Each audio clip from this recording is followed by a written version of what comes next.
All right, folks. You already know what time it is. Welcome back to the show. I am Laquita Lumpkins. And I am Shakari Richardson. This is The Read. Thanks for coming back. That it is. Excellent Black people. Speaking of which, Black excellence is a thing that we do on this podcast. Wow, look at that. So, interesting. Alignment. So Black excellence this week goes out to a couple of people. First, very smart, successful young lady by the name of Cassidy Parnell. She is a senior in Baton Rouge, Louisiana. Okay. She attends Tara High School, and she's valedictorian of her class.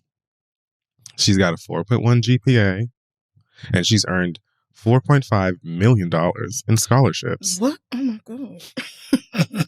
She's been accepted to 106 different schools. She's gotten 4 full rides and 13 presidential scholarships. Wow. Go. Oh, Jesus. 106 schools? Wow. 106 schools begging. So I want to mention her and say congratulations. It says here that she was dual enrolled between high school and community college. So just working her behind off. Mm-hmm. She lives for her computer science classes. So maybe she'll be building something fun that can save Black people from Earth. Who knows? I wouldn't be surprised if she was an international baccalaureate student where you do that dual enrollment, and then when you finish high school, you already have like a year of college done. I wouldn't be surprised at all. That's what I guessed too. Yeah, she's probably one of those. Sounds incredibly smart. Go off, little girl. Also, congratulations to one Issa Rae, who is the first person ever to receive the key to the city of Inglewood. Yay! And they then put the side by side of her and Issa D. Yeah. Which was so funny. Gaggy. And Erin Jackson is the first Black woman to win Olympic speed skating medal. Ew. Did you see that she all over your nerves? She just started skating 6 years ago. And I'm just saying, this lady literally she literally was like, "Oh, let me go to the local rink one day," and now she's won an Olympic medal. Yeah, gold. Wow, what can we not do? Honestly, nothing. That is an incredible talent. That story made my heart so happy. I also wanted to once again say to the actor Nika King, who plays Rue's mom on Euphoria. Oh, yes. Oh, my God. Ma'am, I had an excellent conversation with my mother after I saw this last episode. That energy, I love it. That fight for your kid. Mm-hmm. If only all kids knew it. So, yeah, bless you, ma'am, for bringing that to life ever so beautifully and expertly. And shout out to the rest of the cast as well, especially Miss Storm Reed. I can't wait to see her playing Riley on The Last of Us, which you would know about if you played the game. I was about to get that very wrong again, so never mind. Yep, I felt it in the veins. That's not what that game. But no, The Last of Us. Isn't that violent? Isn't that not for me? Yeah. Yeah. See, so I'm not opening that. But it's also heartfelt, and it's full of so much charm. In between the blood and viscera and guts, no. That is not. There isn't any charm in that. Yeah. It's not for me. I'm love. So sorry. Nope. Mm-mm. Okay. You know what's love? The Steven Universe game. That is love. Which one? The one on the phone. Oh, the one that they refused to port over to the Nintendo Switch? Oh, I mean, not your rolling. That game was so fun. Now, that was a good time. This Last of Us, no, that's not for me, and you know it. Well, more beef for us. Moving on to, we're going to do our pop culture segment. You guys know that we do the pop culture on here. So we will be doing our hot tops after. What? We do. I forgot that I'm in public, and I actually should not have done that. We do.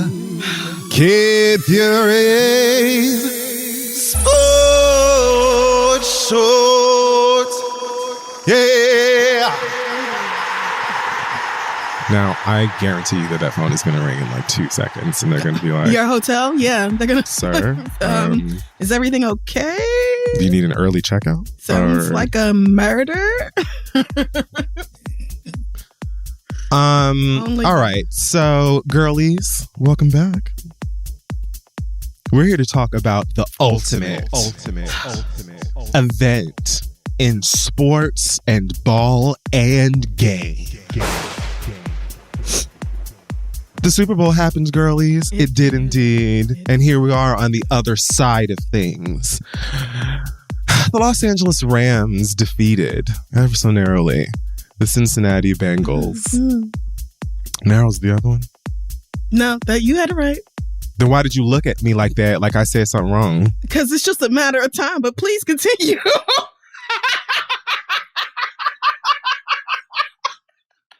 This is why you're not going to make it in heaven.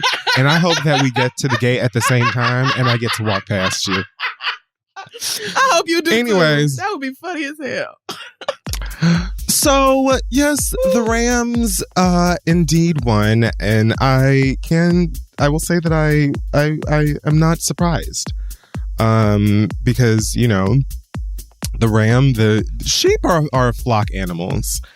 And so togetherness and teamwork is just a part of their behavior anyway. And their intelligence and memory is also quite underestimated a bit. While, you know, the tiger is quite arrogant, does its own thing, kind of, you know, likes to hunt and do its own. It kind of works in packs if there's something to get out of it, like food or pussy, or if it's like a mom. Oh, okay. So, yeah. You know, I, once again, rooting for the underdog, was like, got to give it to the LA Rams. They did their thing. They were in their city. Man, the amount of tackle and as well as the Cooper Cup and Cooper Bowl and sacks, aplenty.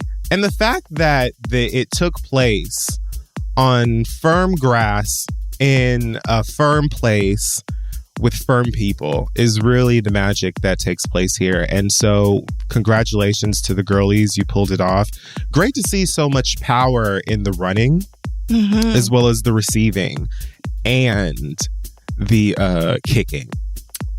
Okay. Field goal as well as down. Yes, those did happen. You're not wrong. Any questions? Because What did you think when Odell went out? You know, it was sad to hear and witness the injury. Oh yeah, you watched. I'm sure, of course, you watched. Yeah, definitely. I heard first because I went to the restroom at the moment that it took place, and the girls were like, "Oh no!" And then I said, "What?" And then I returned. And that is when I witnessed. And it was just really heartbreaking. But then at the same time, you know, the doll kicked things off in a spectacular way. First touchdown of the game was hers.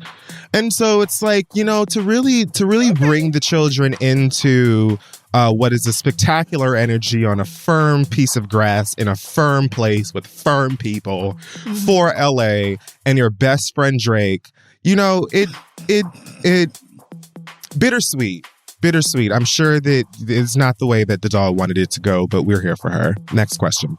I have to ask about Eli Apple. What did you think, you know, with all of the talk that's been going on about him over the past few weeks, and then his performance in the game itself? I just would love to hear your opinion on that.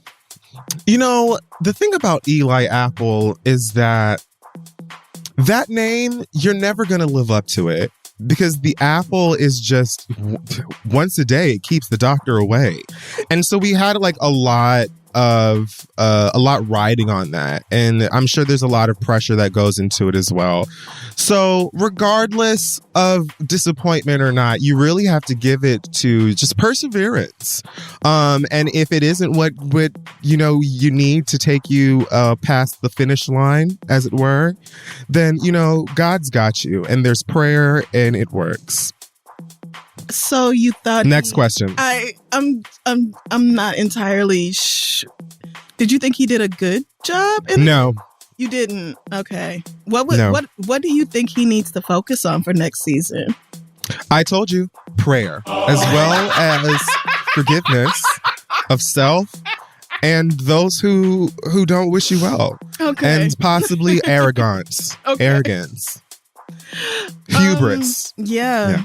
And then, the only other player I think have a vested interest in is Aaron Donald. And it was, so nice to see him get a ring. Do you think he's going to retire, or is he coming back? Well, here's the thing. I don't like to discuss my husband too much on the program because I don't want you guys to think that I'm biased. Interesting. But okay. Do I think that he'll be coming back? We've discussed it. The possibilities are great. And we'll just have to see in the future. Girls, don't want to spoil any surprises, but what I will say is get into it. Okay? My most valuable player, 2 sacks, 4 quarterback pressures, 4 goddamn tackles. The way that he flung Joe Burrow's ass around on that 4th and 1 like he was the baby's goddamn security guard. What? Aaron Donald, get into it. Happening? King and God among men, and the way that he could snap me in half like a twig. Good. Like a glow like stick. A Kit Kat bar. That's right. And you would Amen. I would ask for more. Okay. That's been Kid Fury Sports Shorts, girlies. You're welcome as always. What a game! So much running and athleticism and things and of that, and blue and yellow looks nice together as well. So congratulations to Los Angeles. The traffic and shit was worth it. I hope that you girls had a great time. Oh yeah, I'm sure you were there with the rest of the celebrities. You were probably in a box somewhere, just drinking and trying to avoid the cameras and having a good time with your peers. Totes met Beyonce, hung out with Blue. It was a great time. You and Issa were probably in the same box, just it, giggling and laughing like the old friends that you are.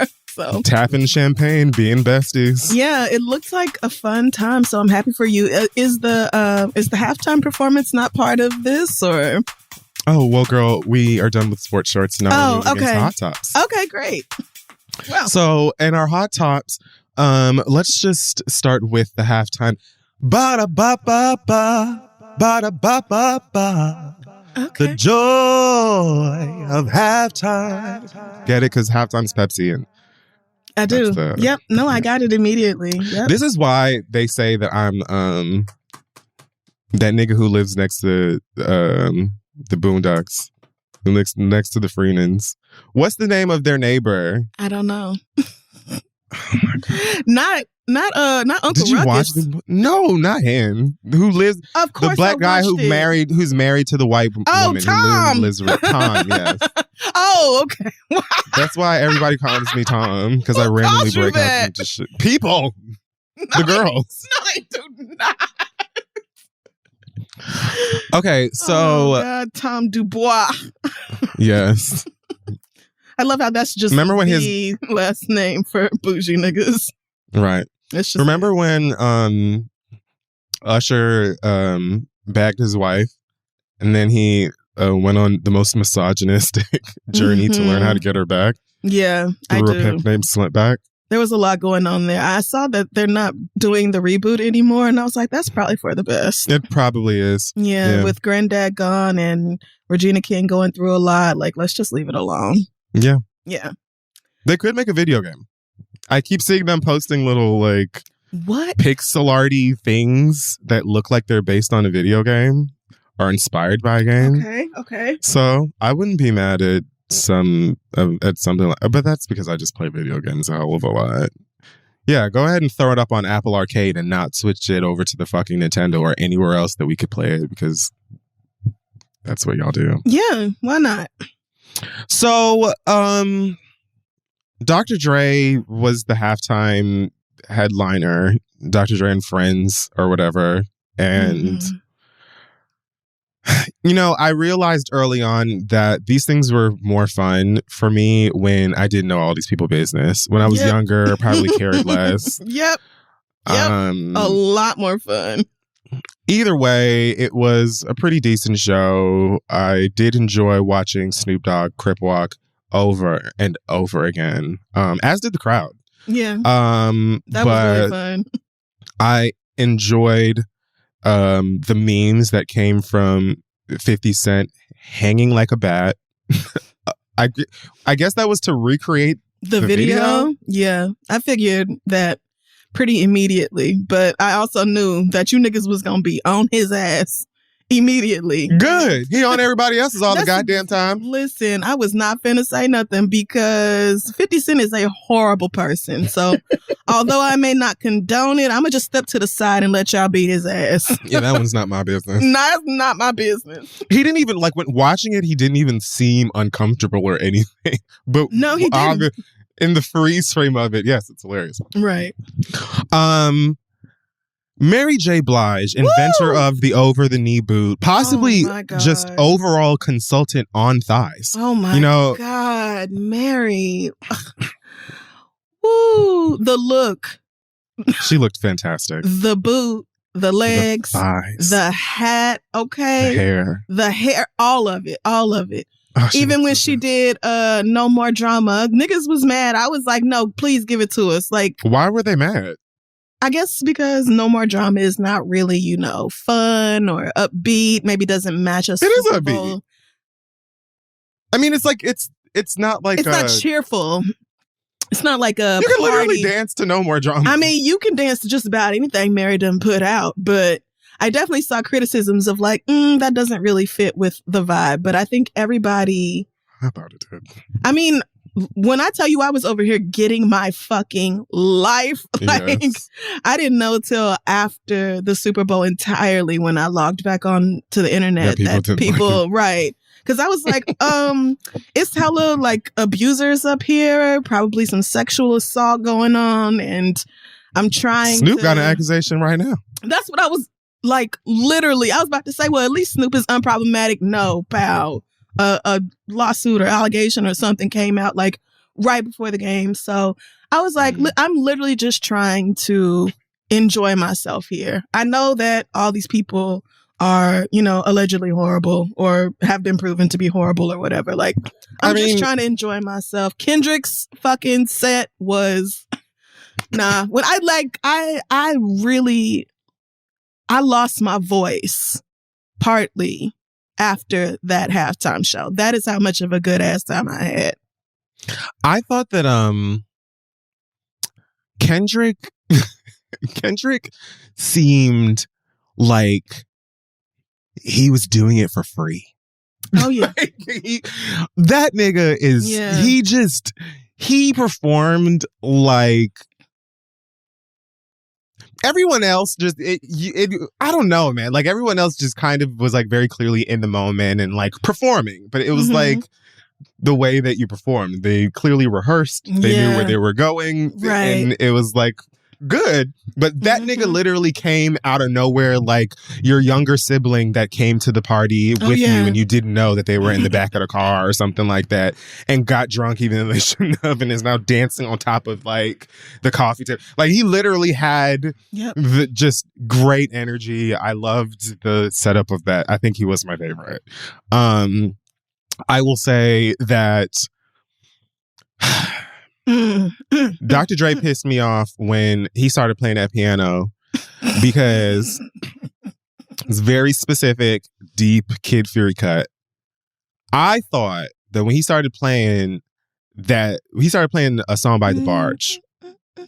Oh my God, okay.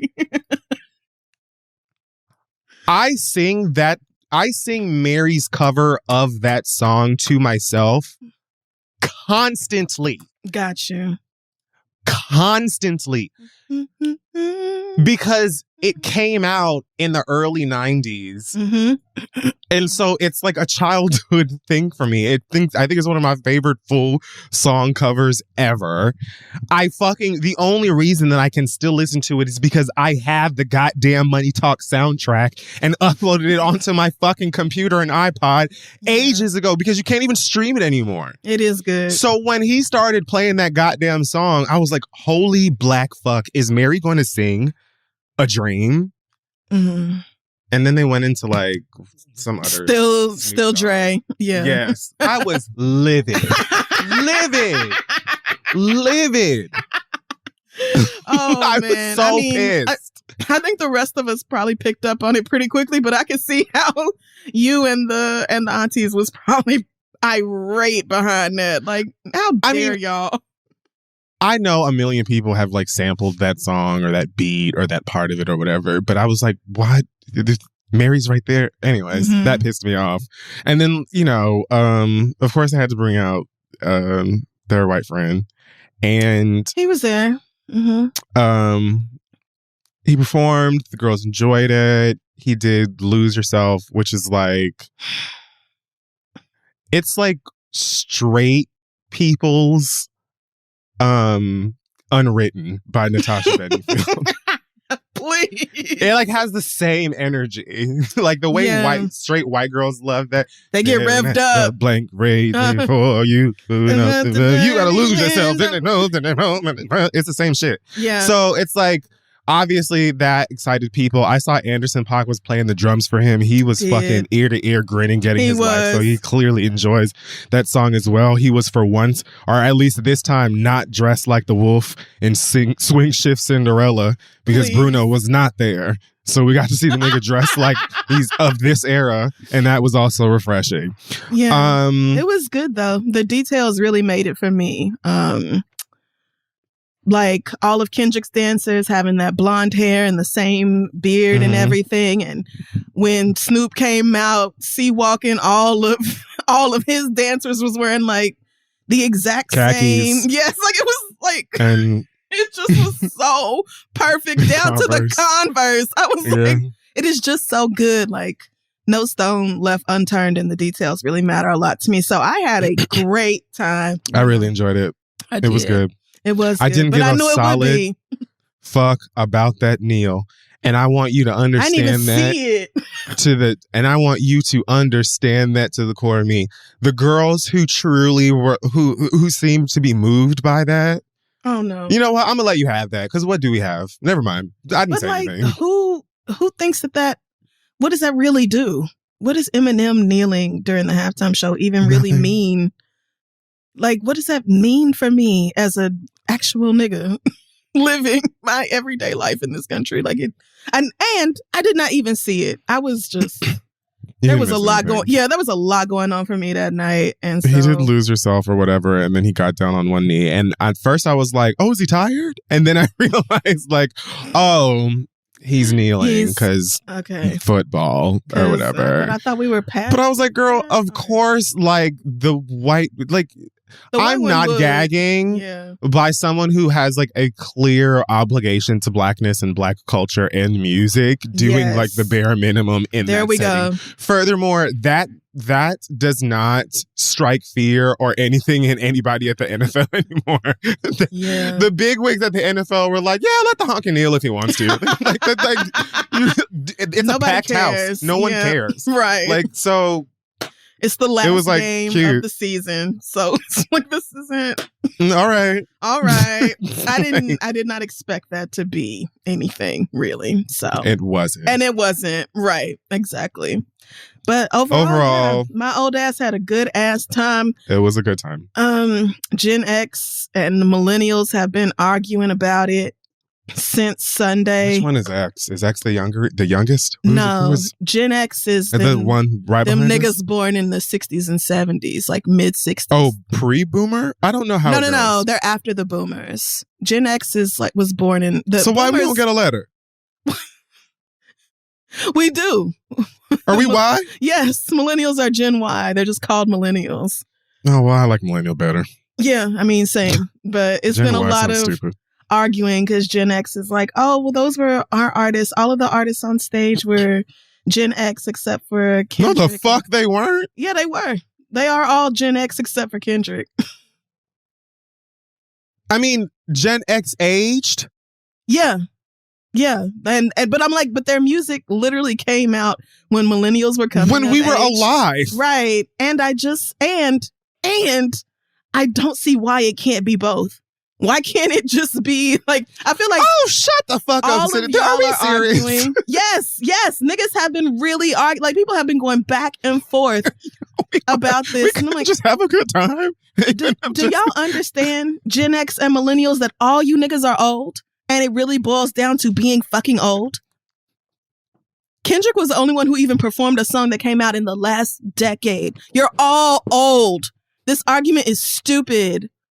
Who gives a fuck if the show was for millennials? But it sounds like they're trying to claim it. Yeah, they're not obviously everybody, but there are people who are deep in their feelings because it was like, wow, millennials really got a throwback to high school years and blah, blah, blah with this halftime show. You know what would have been your tea? Gen X was like, how dare you? And it's like, oh, calm down.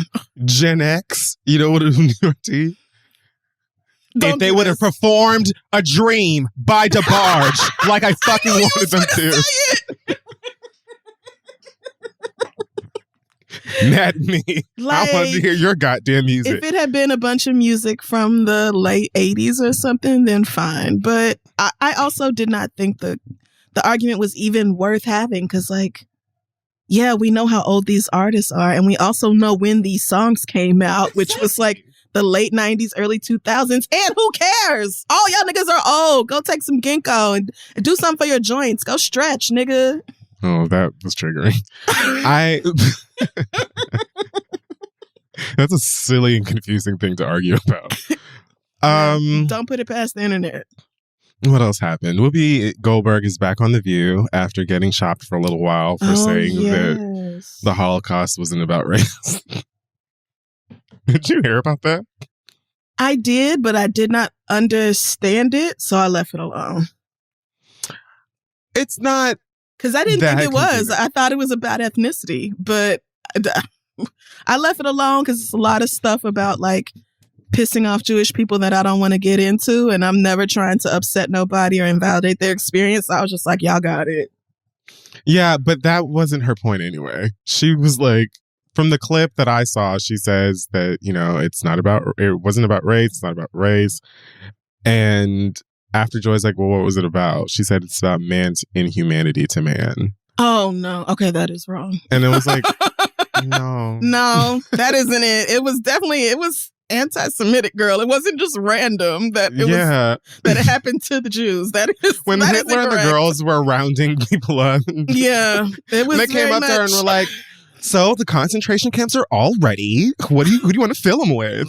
The girls were like, randoms. Man. Yeah, no, it wasn't. It was the Jews. Okay. It's very specific. That is wrong. Yeah. Ooh. It felt like, yikes. It felt like she was going for this like deep, poetic, like larger than. Nope. And it was like, no, not with this. No. Not here. And those ain't your people. That's not your also ethnic group. So, right. Yeah. Just try. That's why as soon as I saw it, I was like, don't really know what happened there, but not finna mind Jewish people business. Yep, there. I'm not mad at that.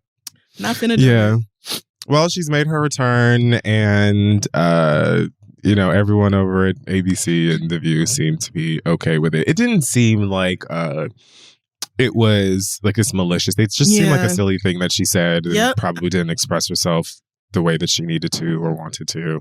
And so all is fair. But she does she has vowed to continue having difficult conversations. Oh Lord, please. On the show. I won't say that again. View. They always every single year, a few times a year, one of them gets into hot water for saying something spicy. I'm just glad Meghan McCain isn't on that show. Okay, I was about to say, let's get into the number of times Meghan McCain said something that pissed off niggas and still sat her ass up there. And still sat there. Saying the same dumb shit repeatedly. So, Okay. Yeah. I mean, there may be a double standard, but there usually is for us. But I can't defend Whoopi. I can't defend Whoopi saying that it was just about violence against men in general. Like, oh, no. Humanity needs a man. Okay, Zordon. No, there's a lot of that, but that ain't this. That's pretty specific hatred in this case. And that's something that everybody knows. So that's interesting that she chose to say that. Why would you even? I don't know. What? I would have never said that. Spicy about the Holocaust, girl. What? Never said that. Never. And you're so right. Like, how you gonna try to invalidate somebody else's experience? That's the thing. Like, if some white person was like, I just feel like slavery was about, Stop right there. It's giving stop right there. Because I don't care what you thought it was about, bitch. Don't say that. Please don't sit here and tell me, oh, well, it could have been anyone who was enslaved. It was just about labor and building up the new country and blah, blah, blah. Like, girl, y'all stole Africans. Y'all enslaved Africans. Like, if it was any damn body, then that would have been a whole different conversation. But it's not. And the ramifications of that are still present today. So it's really wild that Whoopi didn't see that. But she had some time to think about it when she was at home. So maybe she gets it now. Bless her heart. He said it like a guidance counselor or a principal. Yeah. Come on, Abbott Elementary. Oh, Quinta. If y'all need a school counselor, call me. Oh, my goodness. Oh, my God. Oh, my God. Oh, my God. The way I would absolutely kill it. God. I will move to Los Angeles. Oh. And drop out of school. No, I won't do that. Don't do that. I won't drop out. But I will go shoot. I'm obsessed with Abbott. I know everybody is, but I really am. I would shit. I would shit. If you were like, oh yeah, a smart-mouthed, weed smoking, heart of gold guidance counselor. Oh, not this being like my real life. It's just me. Woo! Okay, you know what? I just got too excited, and I'm gonna move on before I disappoint myself. What else happened? Rihanna's super pregnant. They asked her about it. She gave an excellent. This woman is a billionaire for a reason. Well, all I saw was when she said she wanted a cheeseburger. She was at her Fenty Beauty Universe event in LA, still showing off that belly and stuff, and said that she's enjoying pregnancy and enjoying not having to cover up her tummy. She said, if I feel a little chubby, it's like, whatever, it's a baby. I laughed exactly. When I read that. But the reason I said that she's rich for a reason is because she says, right now being pregnant, some days you just feel like, I just want to lay here on this couch all day. But when you put on a little face and a little lipstick, you transform. Okay. You better sell your products, bitch. I'll take it from you and I will take your word for it. Mom was like, sometimes I just feel blah, but then I put on this full coverage concealer by Fenty Beauty. Along with my Fenty lip gloss bomb deluxe. And my brand new Fenty body lava. The glow's unspeakable. Like, I love this woman. Yeah, good for her. Sierra and Russell Wilson swiftly, and I mean swiftly, punched it out of a Super Bowl party when Future took the stage this past weekend. So Drake hosted a Super Bowl party at the Pacific Design Center in West Hollywood, and Sierra and her hubby were in attendance.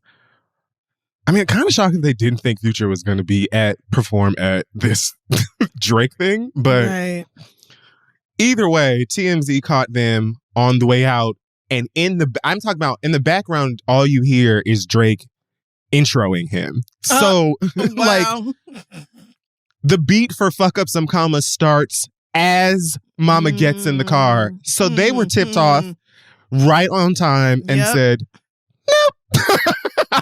I love it. Let's get right the fuck on up out of here. And honestly, I loved it. I loved it. They both looked fan-fucking-tastic. Truly not even bothered, honestly. They were just like, oh, well, that's it for us then. Like they don't have nowhere else to go. Drake's party is one of many stops, I'm sure, like, for Ciara and Russell Wilson. A million things to do. They're rich and famous. Like, girl, exactly. Please. But yeah, I thought it was wonderful. I definitely saw niggas being like, Russ can't take the heat. Russ don't want to be face to face with Future. I'm like, first of all, Future, I'm certain 30% of Future's blood is actually lean. Future do not look like he really want to see Russell Wilson in no hand-to-hand combat. I don't believe that at all.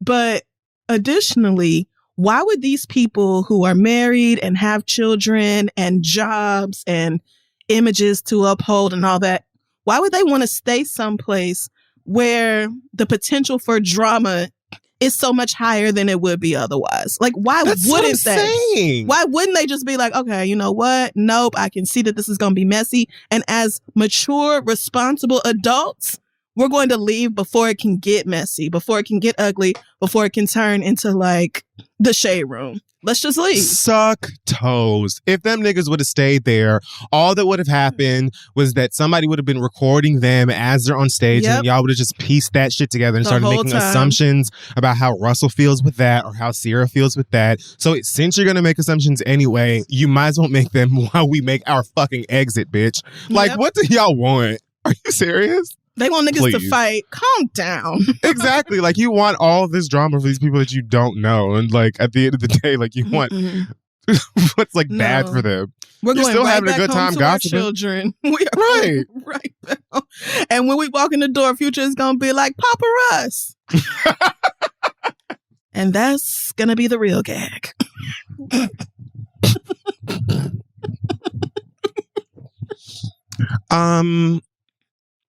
Speaking of toxic exes, Nick Cannon has reminded us that he makes music this Valentine's Day with a new single called Alone. Nope. Unfortunately, he used this reminder as an opportunity to create a song where he's, I guess, opining over his lost love with Mariah Carey. I don't even know how to word this. It's like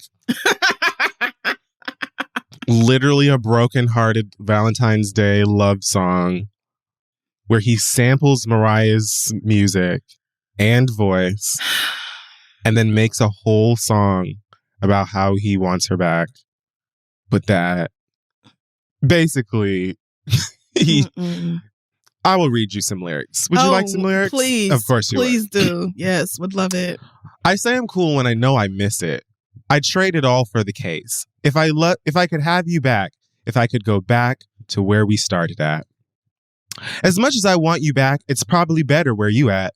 Because I'm still running the streets. Yeah. I'm still all in the sheets. Yeah. Having babies, models, and singers and actors saying they pregnant by me. Yep.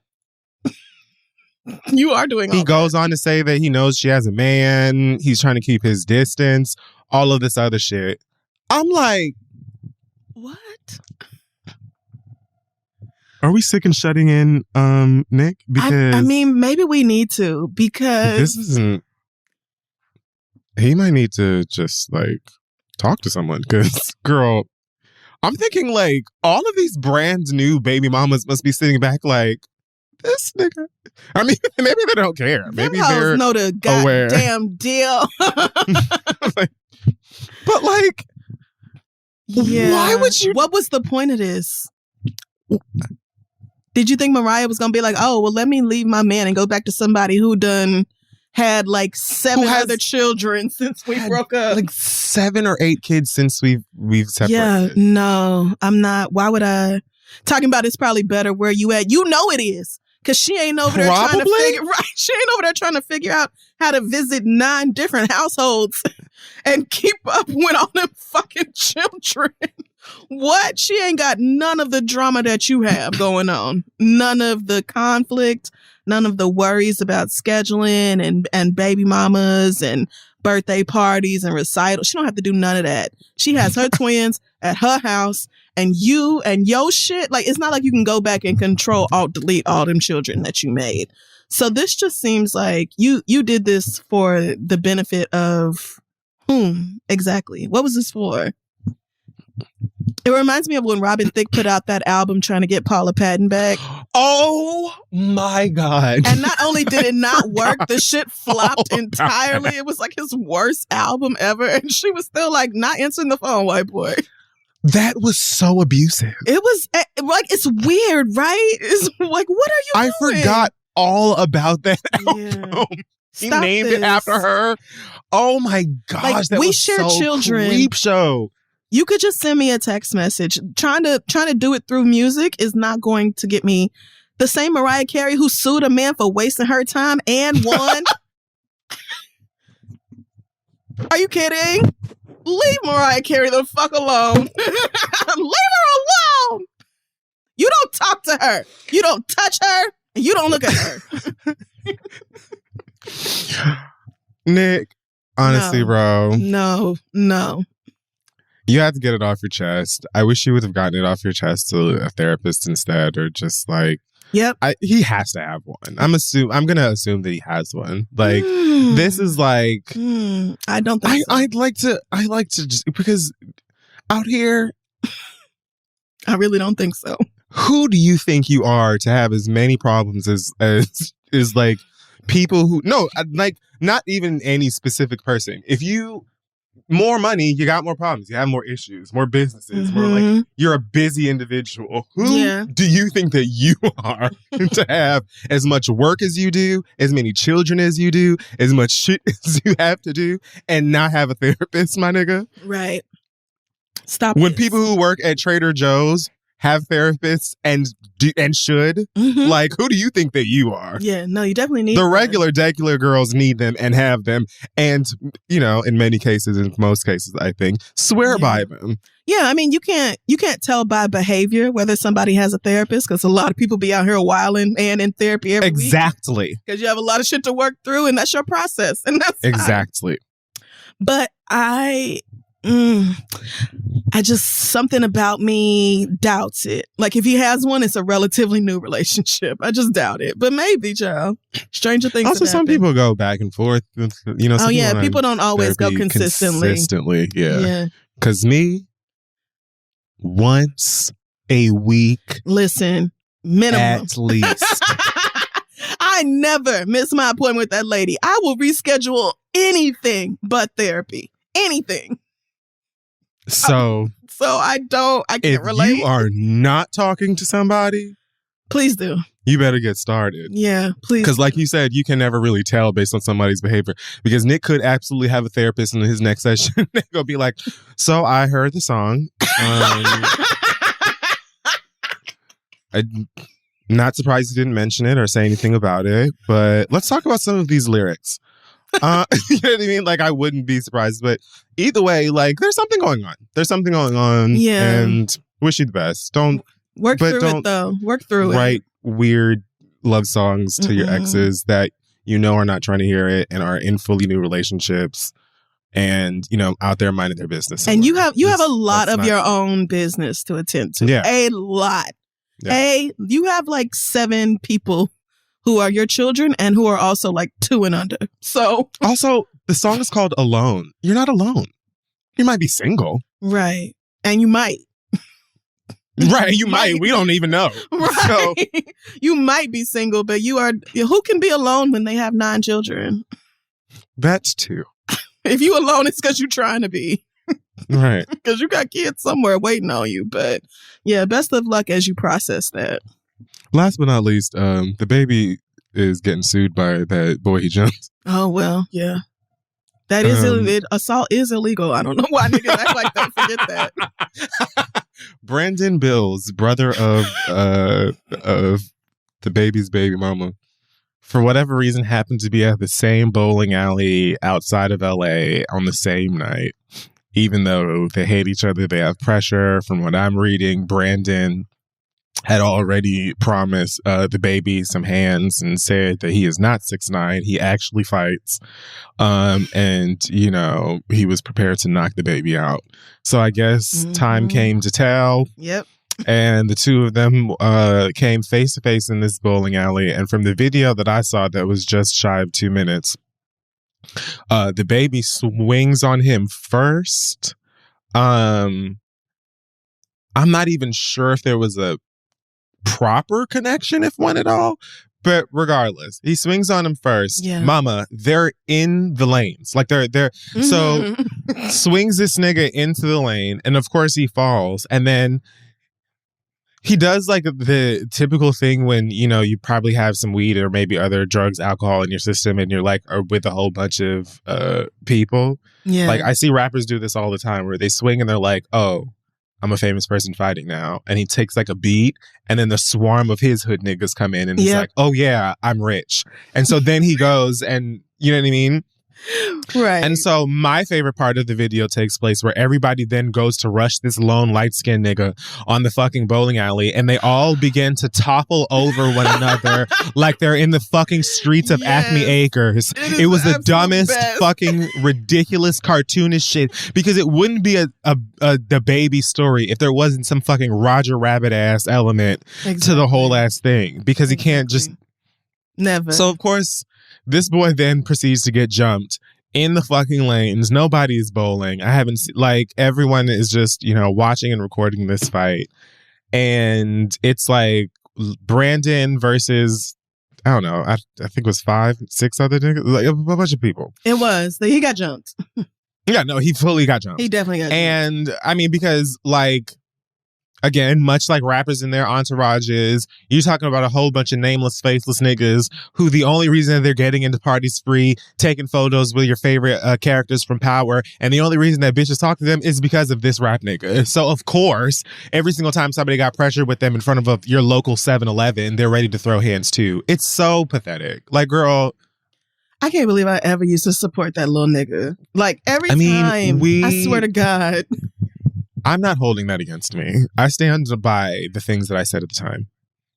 Yeah. Okay. No, I mean, I meant you fighting somebody for like trying you like out of nowhere and literally asking you to fight at the Louis Vuitton and then beating him up. Right. Like that's that. You telling someone at a hotel room or a hotel building not to record you and your child as you're coming in, and them doing it anyway, and you having to sit them down. I don't have it. Like, I stand by that. Now, the fact that we're in the today of things, and this nigga is a clear and blatant piss stain. Exactly. Here we are, and me speaking my truth of the today of things. Alrighty? And in today, that little nigga must be stopped. It was like, so like you said, I saw him like throw a punch. It looked like he connected, and the light-skinned nigga, what's his name? Brandon. Brandon. Yeah, it looked like he was like kind of trying to recover, and that's when all the niggas swarmed the lanes. What I could not understand is why they kept it on the lanes for so long. These niggas was literally skedaddling all over that bitch. I'm like, why won't y'all move? Do y'all know these are greased down, right? Y'all know they put some shit down on these. You know that you can't just throw a bowling ball. Like, sweet, have you been bowling? Have any of y'all ever done this before? Because them niggas went deeper into the lane. They just kept going. Meanwhile, everybody busting their ass while they trying to beat this man's ass. It was. I promise you, I heard the Flintstones noise when they be starting the they start the car up. Like, that's all I heard. I saw an edit this morning where people had put the SpongeBob music over it, and it was. I cried. I mean, it was begging for an edit. It was so humiliating. It was. And like, it was. On top of that, like, not for nothing. You asked for a fight. You said you were willing to fight. I would have wanted to fight the nigga too, most likely. You did. And so, but like, whatever happened to let's step outside? What happened to, am I home? Yes. But like, whatever happened to like come outside then? There's a time and a place for this. And the bowling alley is already not it, although I have seen a lot of fights at bowling alleys. However, hello, some of the best. Not only is the bowling alley not it, the lanes are definitely not it. Like this, just because at this point you're risking your own health and wellness in order to whoop somebody. The way that the baby bust his ass going out there for another piece after everybody went and joined him. Ridiculous. It was ridiculous. At least fight over at the arcade or buy the nachos or something, nigga. Where the little, where they got the little planets and stars and shit in the carpet. Yeah. You can fight over there where you got some traction, fool.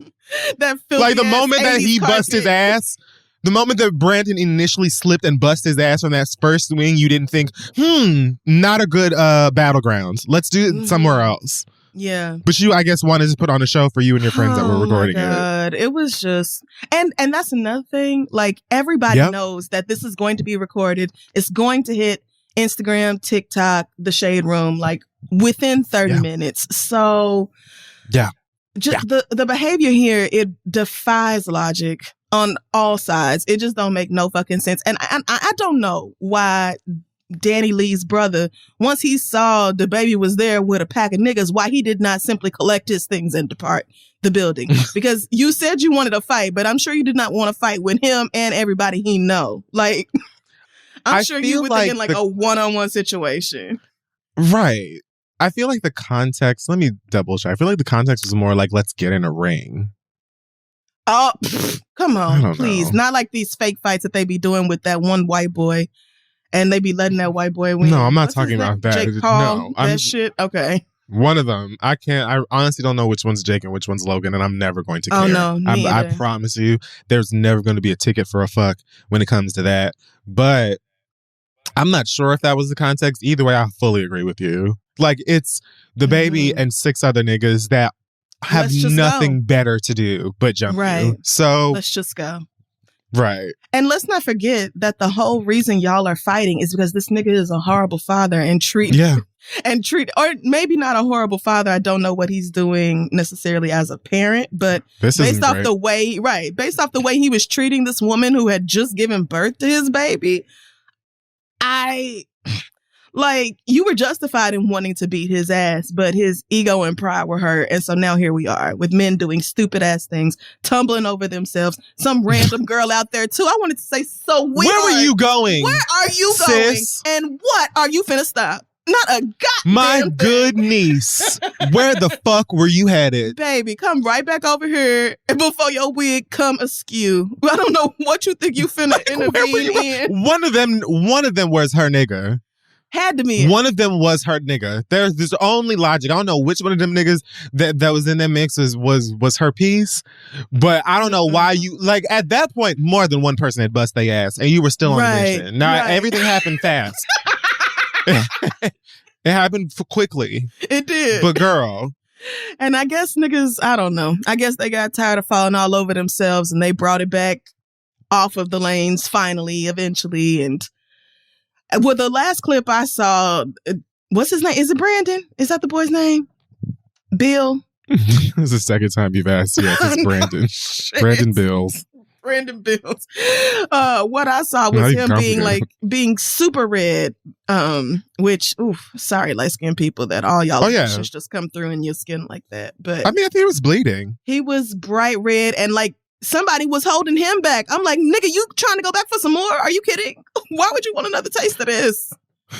I mean, I think at that point, it's adrenaline. I see this happen all the time. Probably. At that point, I think it's just adrenaline. It's also maybe like a pride thing. Like, you're being recorded. You hear all of these niggas in the background cheering the baby on, even though he has hit you maybe once, as opposed to like all these other niggas who are swinging you around by your braids like the Trunchbull. Like, so at one point, one of these niggas who was like Hagrid sized had him by the braids for like the duration of the time that they were out at sea, right? Yeah. And so I'm assuming that he's the security guard just because he's the biggest nigga in the group, when honestly he could just be somebody's cousin who's being given a security guard fee. Either way, good. Because of the fact that has this nigga by the braids, I'm thinking, oh, okay, he's security. He's going to get his client, the rapper, out of here. Yeah. and hold him down so that so that they're not fighting one another.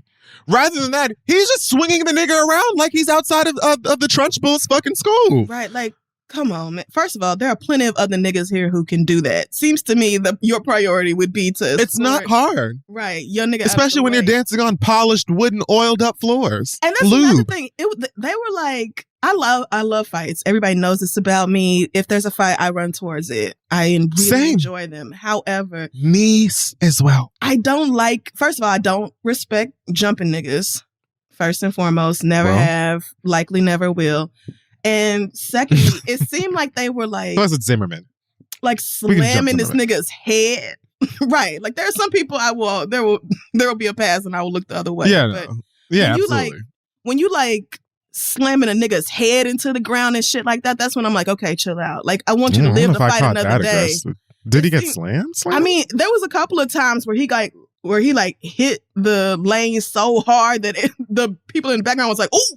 And I was like, "See." That's typical fight energy. This is what I don't like. I don't like when it seems like somebody is gonna have to go to the hospital behind it. I just want a nice, clean fight. You know what? I think, yeah. We all break it up. We go home. Pour a little Neosporin on our cuts. I don't want brain bleeding. Little vitamin E oil. Right. I don't want nobody hemorrhaging. I want you to go home and your mama say, "What you done got into this time?" And then she go in there. See, that's what I'm telling you about hanging out with that bad crowd. Right. And you'll never listen to me. Yeah, I agree. That's what I want to see. This is where I feel like we split in the road because I watch MMA fights. Yeah, and I don't like all that. I do not like all that. Boxing. So, none of that shit. But I did feel like, okay, at this point, I don't know if, for the niggas outside of the baby, because he's the only one who has business in this situation. Mm-hmm. But it's like the rest of y'all trying to get your kicks off and get your own bottle of Moet when you go to the club tonight, which, sweetie, that bottle comes with the other bottle. Anyway, it's just fine. But what I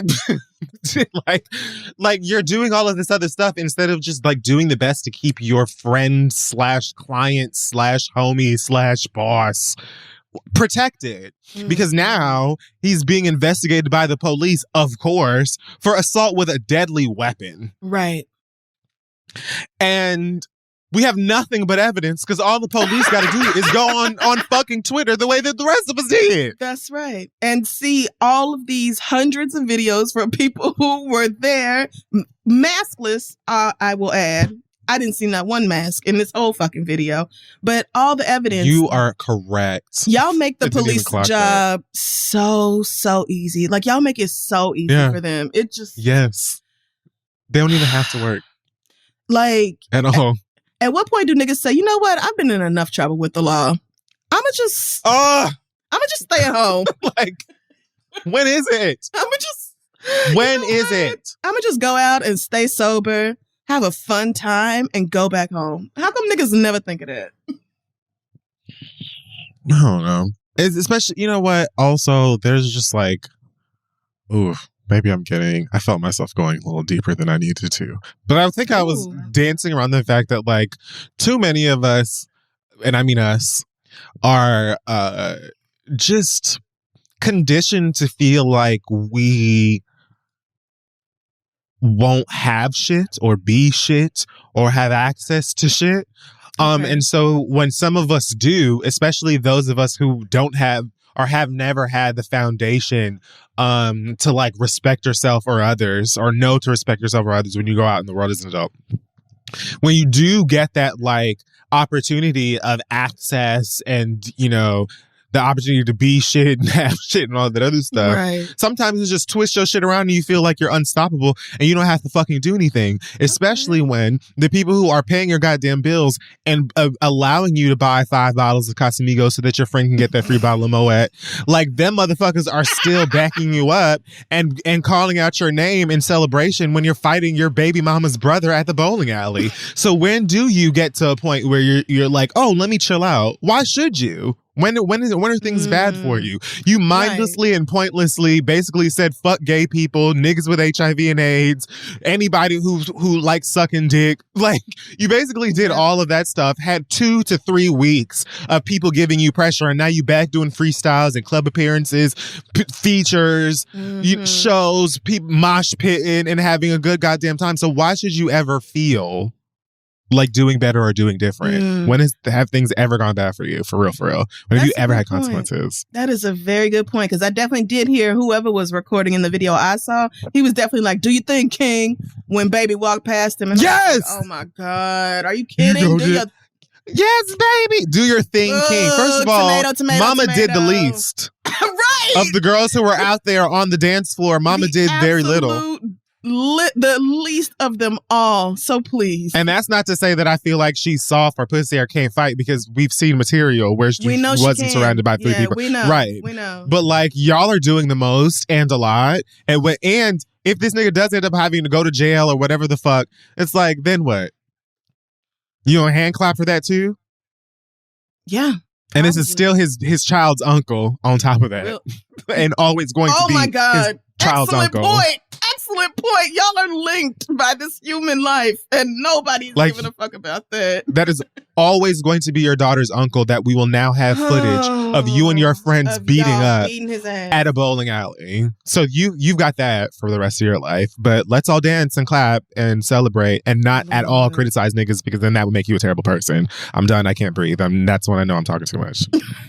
Well, I mean, once again, DaBaby is being a massive disappointment. Even if I can understand this slightly more than I can understand his other shenanigans, it's still ridiculous nigga shit that did not need to happen. Yes. So many things could have been done differently, even in a situation like everybody this. Could have made different choices. Yep. I sort of get it. Yes. Yep. Different choices could have, should have been made. And yet, here we are. Oh, man. Well, as I think we usually land on when it comes to these stories, God bless that baby. God bless that baby. The actual, yep. No, the literal baby. I forgot. Yeah, no. But that's what we meant. We meant, and I knew I was picking up what you was putting down, friend. You meant that infant involved and all the others under 18 who these happen to be their parents. Well, that just about wraps up our hot tops then. Wild week, very eventful stuff I haven't even mentioned that maybe we'll just overflow into next week because time. Yeah, okay. So we're going to take a break, come back, and read your letters. You know, when sports shorts just dance around, when it dances around the episode and you never know when it's coming. It's so fun. I forget what the structure looks like. So we're going to take a break and do letters. All right. So listen, guys, if you need to establish a presence online, you don't know where to start, look at Squarespace.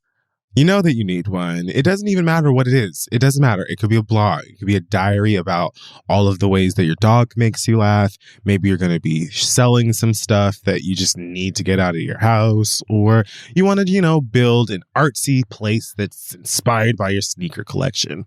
All ideas I just came up with, you're welcome. Squarespace is going to help you and empower you by using their abilities, their website, all of their services to make building a home for your online presence easier than ever. They've got cutting edge designs and world-class engineering. It makes it easier than ever to establish this presence. And if you're worried about it, let me tell you something.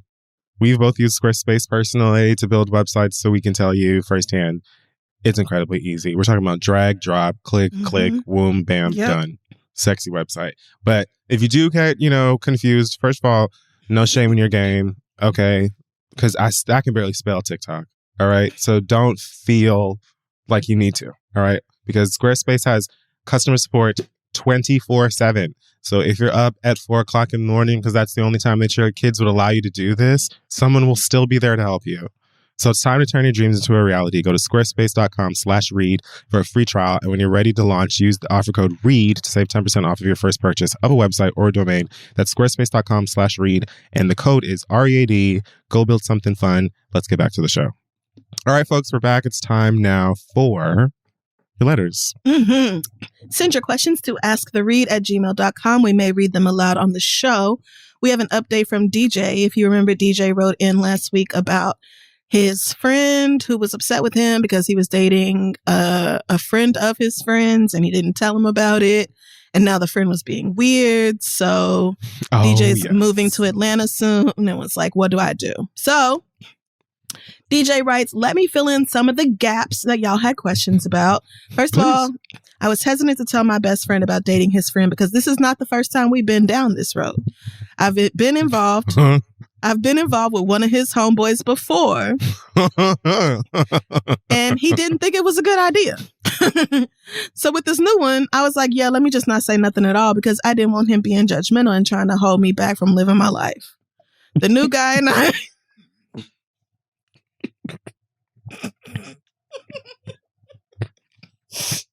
I literally almost died. Woo! Choked on my water. Sorry. The new guy and I agreed that we wanted to see how things progressed before we began to loop in him or any other mutuals. So I honored that agreement and didn't say anything. I've since completed my move to Atlanta, and when we sat down the other day, I was like, I've reached out to you a few times, and you haven't really been hitting me back at all, which is unlike us because we normally speak throughout the week.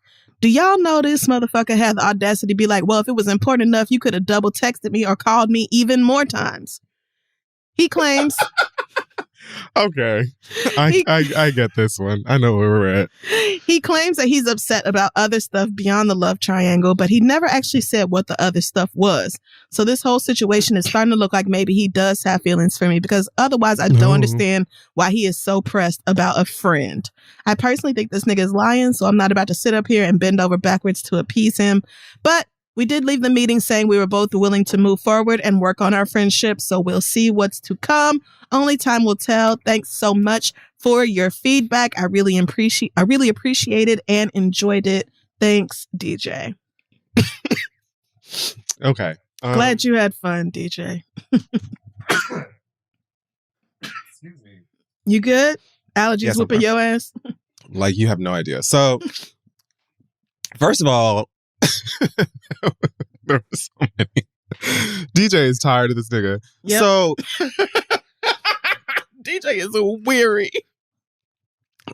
It really does sound like he has feelings for you. And that we've been down this road, that tipped it off for me. That was so funny. The fact that he seems to, have had an issue with you dating a friend of his before. Mm-hmm. It just raises some questions because it could have been specific to that person or whatever. But if your other friends or your mutual friends feel like he has feelings for you, that kind of adds to it. Mm-hmm. And then him saying like, you could have double texted me. No, the black fuck I could not have. Or you could have just replied, nigga. Bitch, you like chasing you, Molly. I don't double text niggas. I do fuck. Okay. Don't do this. Don't do this. Bitch, please. Right. Like, no, not at all. I don't know. The thing is, I don't know how to address that. Like there isn't any way I can think of that you could sit down and address that possibility, like ask. Mm-hmm. But if he does really have like these feelings, then I feel like you're probably going to run into issues like this quite a bit because it sounds like he has like desire for a certain kind of energy from you that he's not getting. Mm-hmm. And then it's going to be bothersome when he sees you give that energy to someone else, especially if it's someone that he also knows. Because like, why not me, I guess. But if he can't actually say he has feelings for you, then you can't be expected to do something about that. Yeah, no, I'm not saying that he should. Yeah, I'm just saying I don't know what you're supposed to do about it besides live your life like you said you wanted to. You could stop dating his friends. It did occur to me that, this is your best friend and maybe you could just stop dating people that you meet through him. Boyfriends. Yeah, I mean, yes, you should. you know, I would not date another person that he introduced me to or whatever. I would, and if it got to a place where it was like, if I met another person that he was friends with and I really hit it off with him, I probably would say, look, it does not work. But I think that you also make a good point. Like, yeah, I would probably look outside of that friend group in terms of dating pool. But like, that would not bother me. Like if Dustin was dating one of my friends, if I introduced him to someone, they started dating, why would I be mad about that? Yeah, I don't think it would bother me, but if it bothered my best friend, then I would be like, okay. I mean, there's plenty of other dykes in the sea, girl. Like, true. I can leave it alone. But you said you're not gonna let this get in the way of living your life, and I don't even necessarily think that's something you should have to do.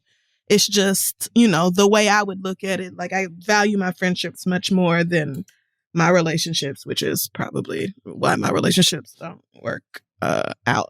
But but yeah, you said that y'all kind of came to an agreement to just work on your communication, work on your relationship, and that's probably the best that anybody can hope for at this point. And maybe at some point he will be honest with you about the way he really feels about you, but yeah, not much you can do about it unless he says something.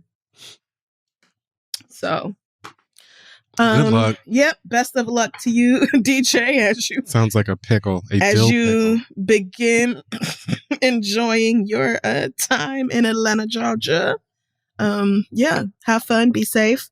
Our next, or I guess our first letter. I saw someone say, because the episode was called Gay Secrets of Atlanta or something like that.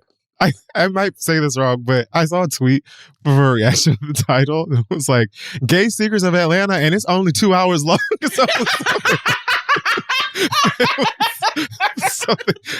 If one of y'all said that, it was you. Very funny. One of y'all said, you meant part 1. Right. You mean volume 1? Right. This is a documentary, ho. It's going to be a lot of segments. Be a series. Right. Yes. Okay, we have a letter from Jackie who says, I need y'all's help to unpack my feelings about my Valentine's Day experience. Oh, fuck. My boyfriend and I have been dating for 10 months, and this was our first Valentine's Day together. He treats me so well, and he's a great guy, but we have different love languages. He loves spending quality time together at home, but I enjoy going out for dates. It doesn't have to always be dinner, but I just prefer going outside and doing something that is not in the house. Weeks before Valentine's Day, he told me that we would be going out for the holiday to somewhere that I've never been before. I was so excited because I truly love this man and he makes me so happy. So I thought it would be great. Oh my God. He told me to be ready by 7:00 and I pulled out my baddest red dress. This man pulled up with roses, chocolate-covered strawberries, and a whole bunch of shopping bags. When I said, babe, what are in these bags? He was like, oh, I'm cooking dinner for you. Earlier in the day, he told me that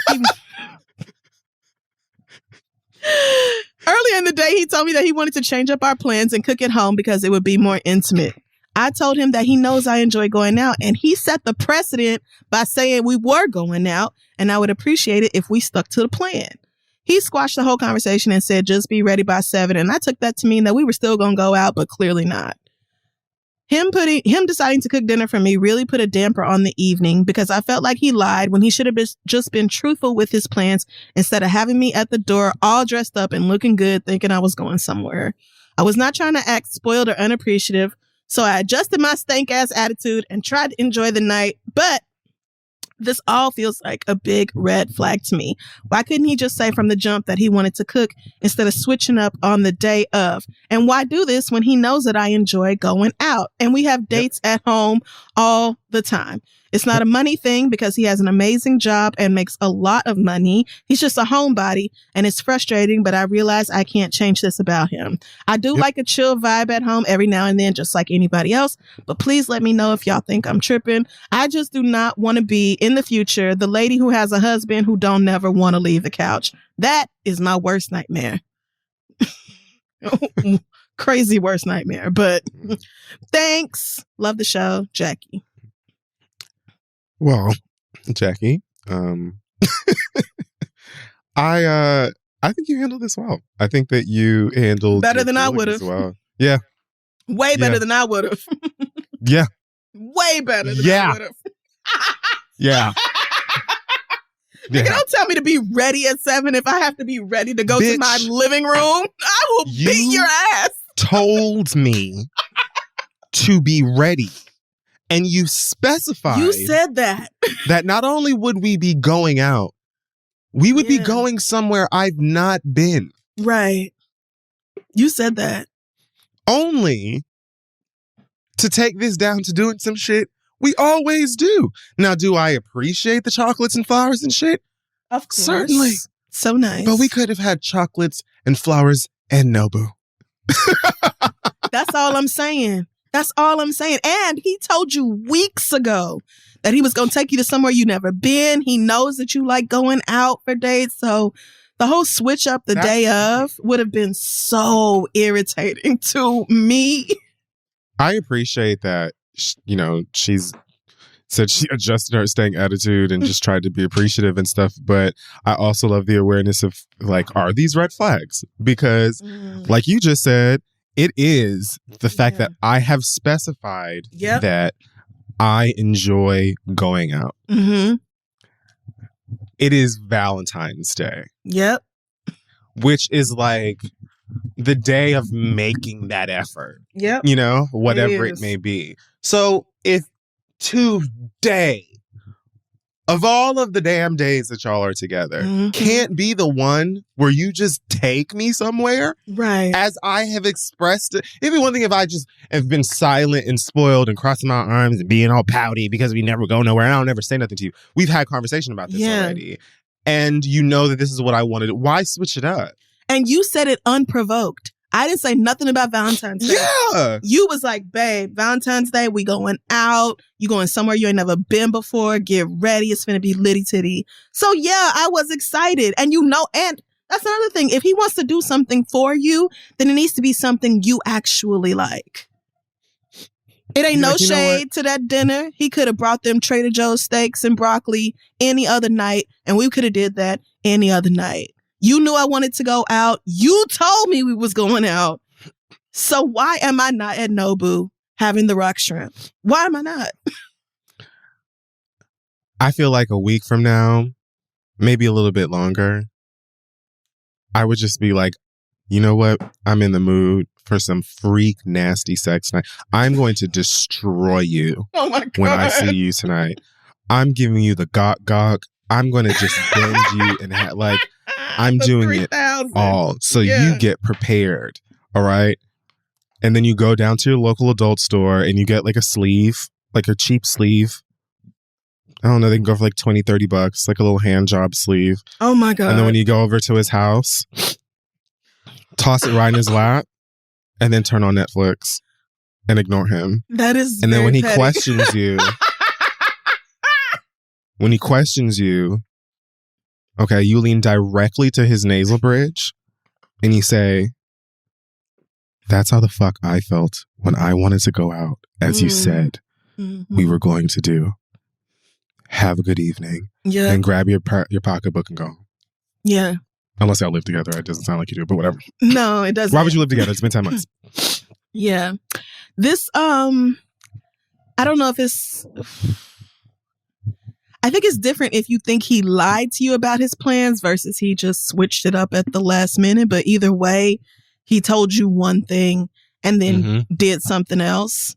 Mm-hmm. And it matters that, like, if he wanted to do a gesture for you, it matters that he actually do something that you would appreciate. So it's nice that you decided to not sit there and be stank, although I probably would have. I'm ruining Valentine's Day because you told me one thing and I'm dressed. I'm dressed, nigga. The way I could have just put on my sweatpants and a t-shirt. You had me getting dressed. I put on heels. I got manicure, pedicure. I did my makeup. I got my hair done. Like, I just knew I was going to have an Instagram night. Cooking for your partner is romantic and sexy, and all of that could be appreciative. But like she said, you do that anyway. It's not unlike dates you've already had. This is the date day, and you like this type of date. So there's literally nothing wrong with you being a better bitch than both of us. Because the way that I would have been like, I'm not hungry. No. No. Why don't you just take all these groceries and shit right back home? Oh, that's a little cold-blooded, but I mean... Shit, the way that I'm dressed up, I'm going out. Now you can come with me. Yeah. I think I'm ready. My lift will be here in 3 minutes. So... Yeah. I don't think you tripping about this at all, but if I were you, I would make it explicit to this man. I appreciate the time at home, the quality dates at home and all that. I get that you're a homebody, but I do want to go outside sometimes. I enjoy it. It doesn't even have to be dinner. It could be the movies, museum, art shows. Like it could be anything. Right. Like, beach. But I like leaving the house and there's nothing wrong with that. And if he cannot do that for you, the same way you can manage to stay at home when he wants to, if he can't go out sometimes, especially when he set the expectation of going out, then y'all have a real problem. But I don't know. You said, it's been 10 months. You really love this man. He's so great, blah, blah, blah. Mm-hmm. I would just spell it out. Like, literally, don't play me like this again. And...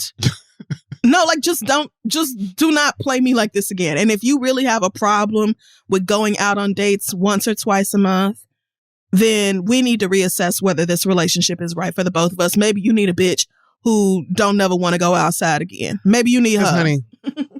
Honey, I'm just here to tell you now, if your worst nightmare is having a husband that just wants to chill at home and sit on the couch, it sounds like it's this guy. Yeah, it does. It does. It doesn't sound like you having this conversation or even going out a couple more times this year is going to change the fact that, 5 to 10 years from now, he's still going to be a nigga who don't want to go nowhere.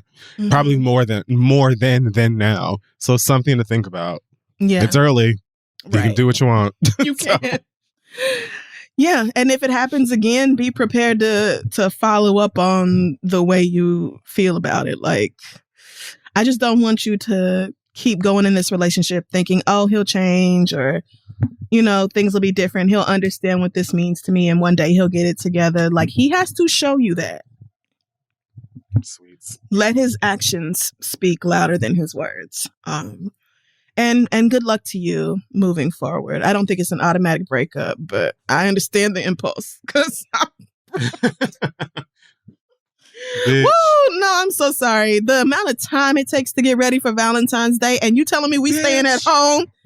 You coming in with a bunch of Target bags? Especially if you are femme. Especially if you are femme. It's too much. It's too much. I spent all day getting ready. This was like prom, nigga. Don't play with me.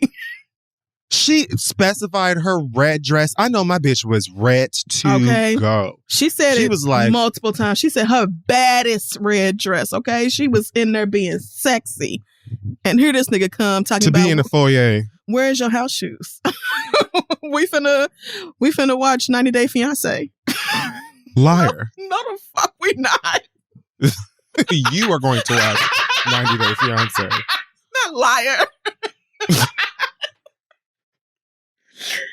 Well, good luck. Yeah, good luck, sister. Our next letter comes from Destiny, who said, I came to y'all show in DC right before COVID wrecked this already wretched world, and I talked about my fiance, who made almost 3 times my salary but wanted us to go half on everything. We had just had a baby, and I was struggling financially while he was living his best 50-50 life. Of course, y'all told me to leave him, and my raggedy ass didn't listen. You gonna learn not to drink water. You gonna learn. I be thirsty. Okay, fast forward to December 2020. I bossed the fuck up and moved the hell out and never looked back. He did the typical nigga shit, talking about I want my family back and blah, blah, blah. But I swear to y'all, I was not giving in. Me and my best friend were living our best life, traveling to DR, Key West, and Jamaica in the first half of 2021. Not throwing Key West in there as if it compares to DR or Jamaica. Listen, they were having a good ass time. They said they got vaxxed and waxed and they were ready to fucking party. You might as well say, like, I went to Nobu, Prime 112, and Taco Bell, and then we were like... Don't do that. Niggas love Key West. No, Key West is beautiful. Mm-hmm. Yeah. Yeah. Okay. So when it came time to plan a trip for my 31st birthday to Mexico, I was all set for my girls' trip, but my best friend couldn't go. I searched high and low trying to find somebody else to go with me. And one day, my baby daddy was picking up our son and overheard another friend saying they couldn't make it. So he jokingly offered to escort me on the trip. When it was finally the deadline to book, he was my only option. Oh, girl. So I agreed. We went for 5 days and it was an all-inclusive adults-only resort. So we were drunk the entire time. What? And we actually ended up enjoying each other's company. I bet y'all did. You already know by day 2, we were having sex and we were all over each other. Of course y'all were. Of course you already know. On the last day of the trip, he decided to tell me that he is seeing someone else and they aren't exclusive.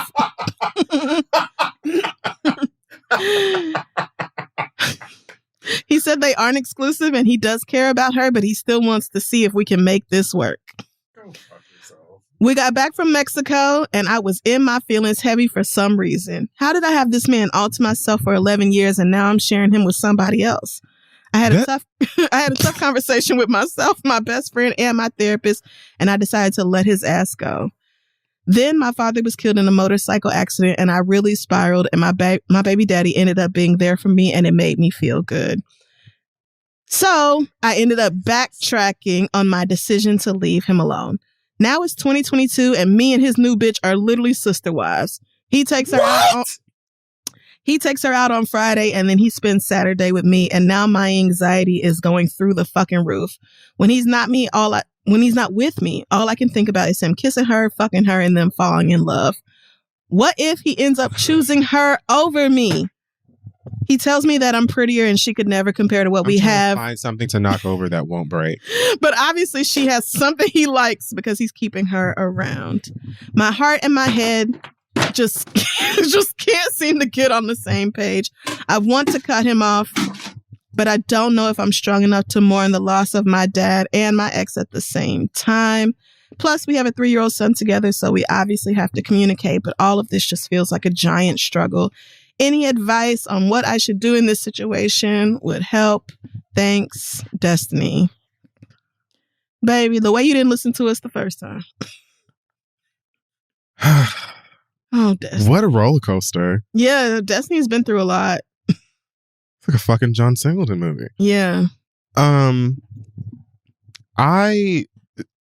So obviously there is a lot of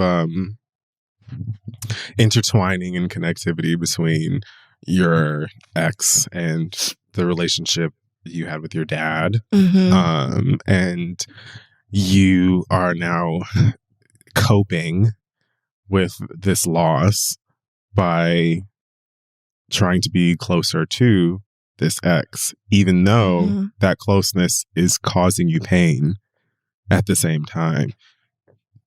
I would say that it is not worth it in that case, because someone who we wanted you to leave anyway for very specific reasons. Yep.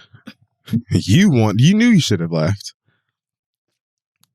Oh, the fact that this motherfucker even gets, I hate, like the privilege. How do niggas get away with it? Anyways, neither here nor there. I'm going on. It doesn't make sense. It just does not. But I think that this coping is ultimately, you're going to crash. It's not going to last forever. You're going to just be reminded probably sooner than later, that this isn't where you are meant to be, and it's not home. Just because you have a son with this person, she has a 3-year-old son, right? Yes, they have a child. Yep. Just because they have a child together. Son. Yep. Okay. Just because you have a kid together doesn't mean that you need to be a family, or that, you're meant to be together. All of that, I want my family back shit. Get missing. But are you fucking kidding me? It's a hard situation she's in. You still are. Listen, family isn't about like proximity. Like, that's true. You don't have to be in the same household to be a family. My family don't live in the same goddamn city as me. That's true. You don't even have to speak to somebody for them to be your family. So what the fuck you want? Yep, that is very true. You better want a peace of mind and an upgrade in your goddamn demeanor, bitch. You need to want... Anyway, so I think that you need to do the work, invest in maybe bumping up those therapist sessions, because she said that she's talking to a therapist, right? She has a therapist. I would go hard. Yeah. Because let me tell you something. I tell my doctor I'm going to need 2-3 this week, okay? Like... Or sometimes she'll suggest it. Let's just go on and clear the schedule. Let's just go ahead and play another. I want to talk to you again. So, like, yep. Do what needs to be done, because you can't continue to do this to yourself. Sitting up and worried about what the fuck he's doing with this other girl for what? Yeah. For what? You don't deserve that shit. And you talking about some, I've had him all to myself for this amount of time, and now I'm sharing him with some other bitch. Exactly. You been had him. You been did that. Ooh. Been there, done that, had your fun. Great that he has been able to be there for you when you needed emotional support. Great that you had a nice time fucking and getting your groove back or whatever in Mexico. Like, all of that, fine. Now in the here and now of things, you are aware that you are in pain, not just from the losses of your father, but also because of just the nature of this relationship. It's not healthy. So you need to exit. And don't worry about who was fucking this nigga or where he's going to be or what it's going to... Like, that, he's not yours. He's not for you. Yeah. He ain't your destiny. So get moving, get missing, and let homegirl over there have him. Sickening that y'all are friends, though. I mean... You need anything? I don't, when she said they're literally sister wives, I don't think she meant literally in a literal sense. I think she just meant we both fucking him. I don't think she means that they're I thought actually... she meant they were like homies. Yeah, no. It's just, I think they both know about each other and they're both And cool they're just with like, it. whatever. Or, are telling themselves that they're cool with it. Oh, so that's not even that scandalous as I initially... that would be so fun. That would be crazy if it was like polyamory, but no. She sent him over there with a baby bag. My God. It was like his bag. Right. Yeah. I agree with Kid Fury, girl. I feel for you because it is a lot to have this. This is why I said last week, if that baby is in Pampers, leave that nigga alone. Well. But I know it's a lot to have a connection with somebody that you share a child with. And then to be going through the loss of your dad and this man being there for you, nobody wants to give up their support system. That is actually the thing that makes breakups so difficult. Because nobody wants to be like, this person is holding me down and like really helping me get through shit. How about I just cut them out of my life? Like, nobody wants to do that. Yeah. But if it is causing you more agony to be with him than it is like relief when you are with him, then you need to, at that point, it becomes like making things better for yourself. Yeah. Despite the fact that it will hurt. It hurts to break up with people. It hurts to end things. It's a difficult thing to do. But I also think it would probably be the best for you, especially because it's not like he's dating somebody else and so are you. You're like over here completely falling in love with this nigga again while he's being honest with you and doing whatever he want to do. So you can't even be mad at him for it. You can't even be like, you lying piece of shit. Like, he told you from jump what was going on and you still decided to be a part of it. So yeah, I think the bad outweighs the good here, sister. I'm so sorry. I think it does. I think you made a great point in that, like, breakups are very rarely just like, this person's holding me back and I'm going to just, tomorrow I'm going to feel like $1 million. It's like, it's not like almost that. Always like removing a limb. Yeah. And it's just like, how do I function without this thing here? Right. Regardless, like, even if it was like a fantastic relationship or one that was pretty toxic, breakups suck. Yeah. But they get better. Right. I mean, because you're losing somebody to text or talk to throughout the day. You're losing someone to spend time with. You're losing somebody to share a bed with. Like, those are big things. Those are real things. Mm-hmm. So that is something. I don't want to discount that. But you said whenever he not around, you thinking about what he doing with this other girl. Like, sweetie, even if you can't cut him off right now, I would say, please go fuck somebody else. Amen. Please go start dating. And same way you are part of his roster, you know, maybe he can be part of yours, or maybe dating other people will make you see that, like, you don't deserve to be stressed out and agonizing over this nigga, but he should definitely not be like your one and only while you are not that for him. And your mental health is suffering for it. Like, I want you to prioritize yourself, even though it does hurt and it sucks to break up with people. I'm sorry that is going to be hard, but girl, look at this. Look at the shit you are going through right now behind this man. I know the dick is good, but it can't be worth all this. You should never, ever be in a situation with somebody where you are worried about what they're doing when they're not around. Yep. Never. Yep. Ever. Never. Yep.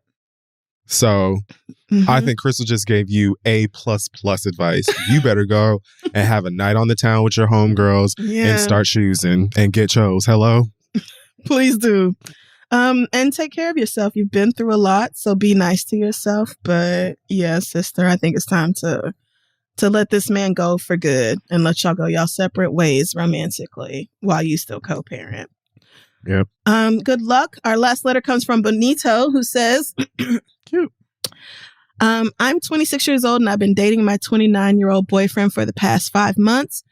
Everything is pretty good, but one of the problems I've noticed is that he drinks way too frequently. Before I met him, I was enjoying alcohol about once a week and sometimes once a month.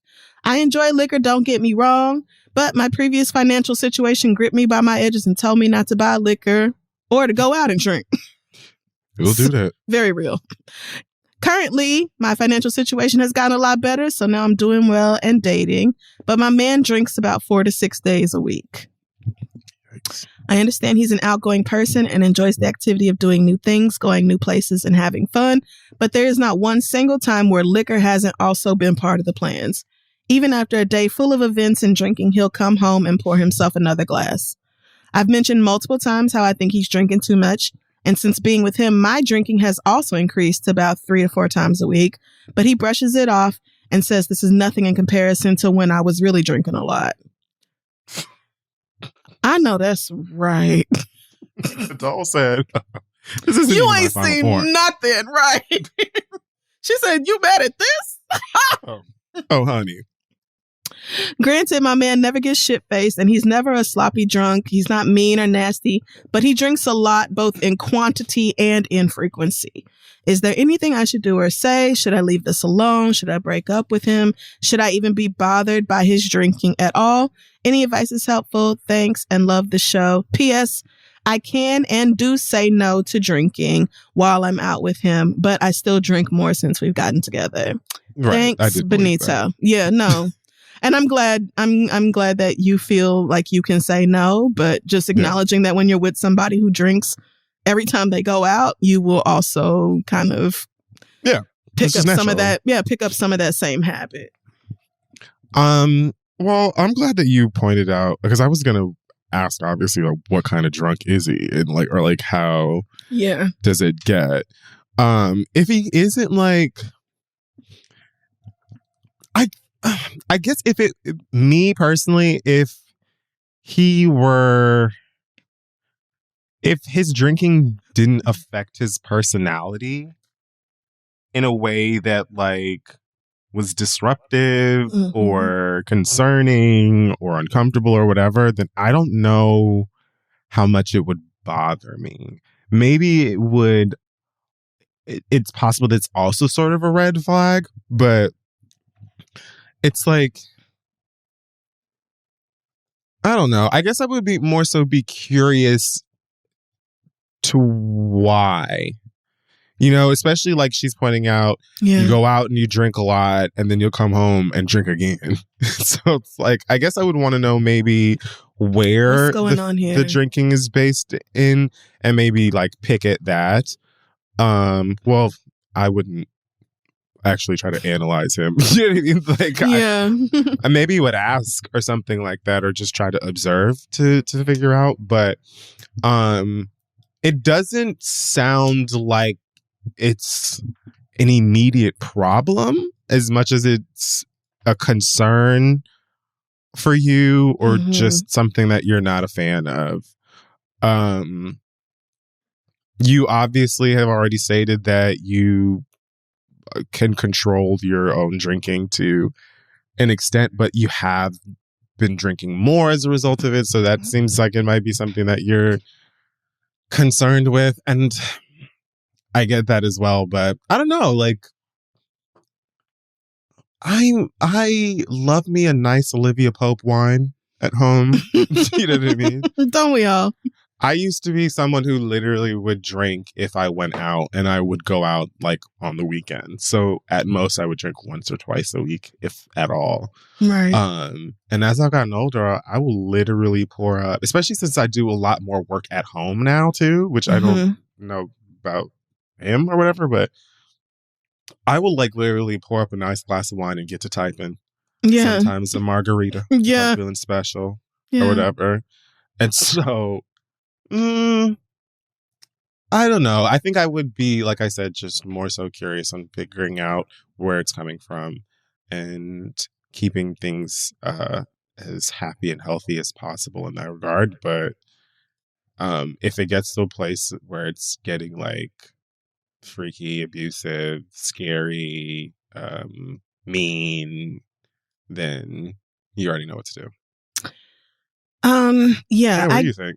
Well, so I think that drinking 4 to 6 days a week is excessive. Yeah, definitely.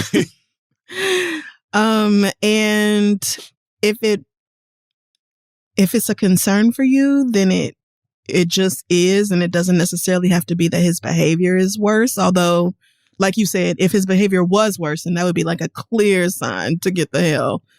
But the fact that he's like, this ain't nothing compared to when I was heavily drinking is like, my nigga, 4 to 6 days a week. And like you going out and drinking and then coming home and drinking again, like as an alcoholic, that's a lot.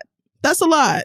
And I would worry that he has some shit going on that he doesn't want to confront, or that he doesn't know how to cope with, or that drinking is like his primary coping mechanism. So he just does that. Like there's drinking for fun, and then there's drinking every day to get through the fucking day. Like, right. And it sounds like he's leaning more towards that drinking every day to get through the day side of things. So I would be concerned because he seems to have a dependency on alcohol. And, and that is, you know, alcohol is literally a poison. So it is. Right. It's not good. It's not good for you. Oh my gosh. That's so true, isn't it? Even like red wine. Like everybody's like, ooh, a glass of red wine. And the people who are like 110 say they drink red wine every day. Yeah. They have one glass of red wine a day, and a glass is like 4 ounces. They're not taking down bottles of red wine every day. They're like not taking shots. Right. They're not abusing it. Like that's even with, you know, the wines where you can kind of maybe make an argument for it, but hard liquor, drinking that frequently, I would just, you know, without trying to psycho analyze him, which I really have to stop myself from doing. I think for me, I would just be too uncomfortable with that dynamic. Yeah. Like I grew up in a house with an alcoholic, and a good 50% of my family, biological family, is alcoholics. So I wouldn't say that you shouldn't be bothered, because you are bothered for whatever reason, but I would strongly encourage him to see somebody about the drinking. There are substance abuse specialists, like therapists who literally specialize in this. And I would suggest that. But that's the thing. If he doesn't feel like he has a problem and he doesn't feel like anything's wrong, and he's like, I still go to work, it's not like I be beating on you or yelling and screaming when I'm drunk or nothing. Like, if he doesn't want to change his drinking, you cannot make him do that. Yeah, but I think that, like, as his boyfriend, these are gay niggas. Oh, I never catch. I'm such a bum. Okay. So as his boyfriend, I think that you definitely have the ability to, without, your notepad and pen, can just sort of like talk and like, and like pick his brain a bit. But, I'm concerned.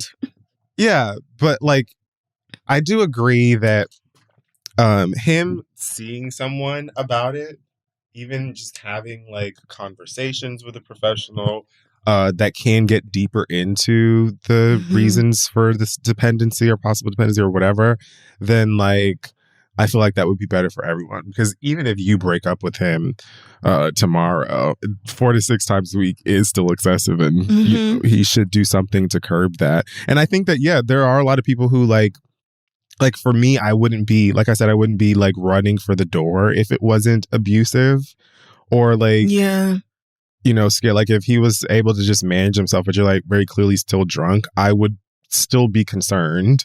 And I'd want that person to find some sort of help. But I feel like when they get to a point where they are able to still function, it's kind of like, help what? Or like he said, it's been way worse. This is great. It's like, is it? Because he's like, I'm functioning now. You don't understand. I used to be drunk.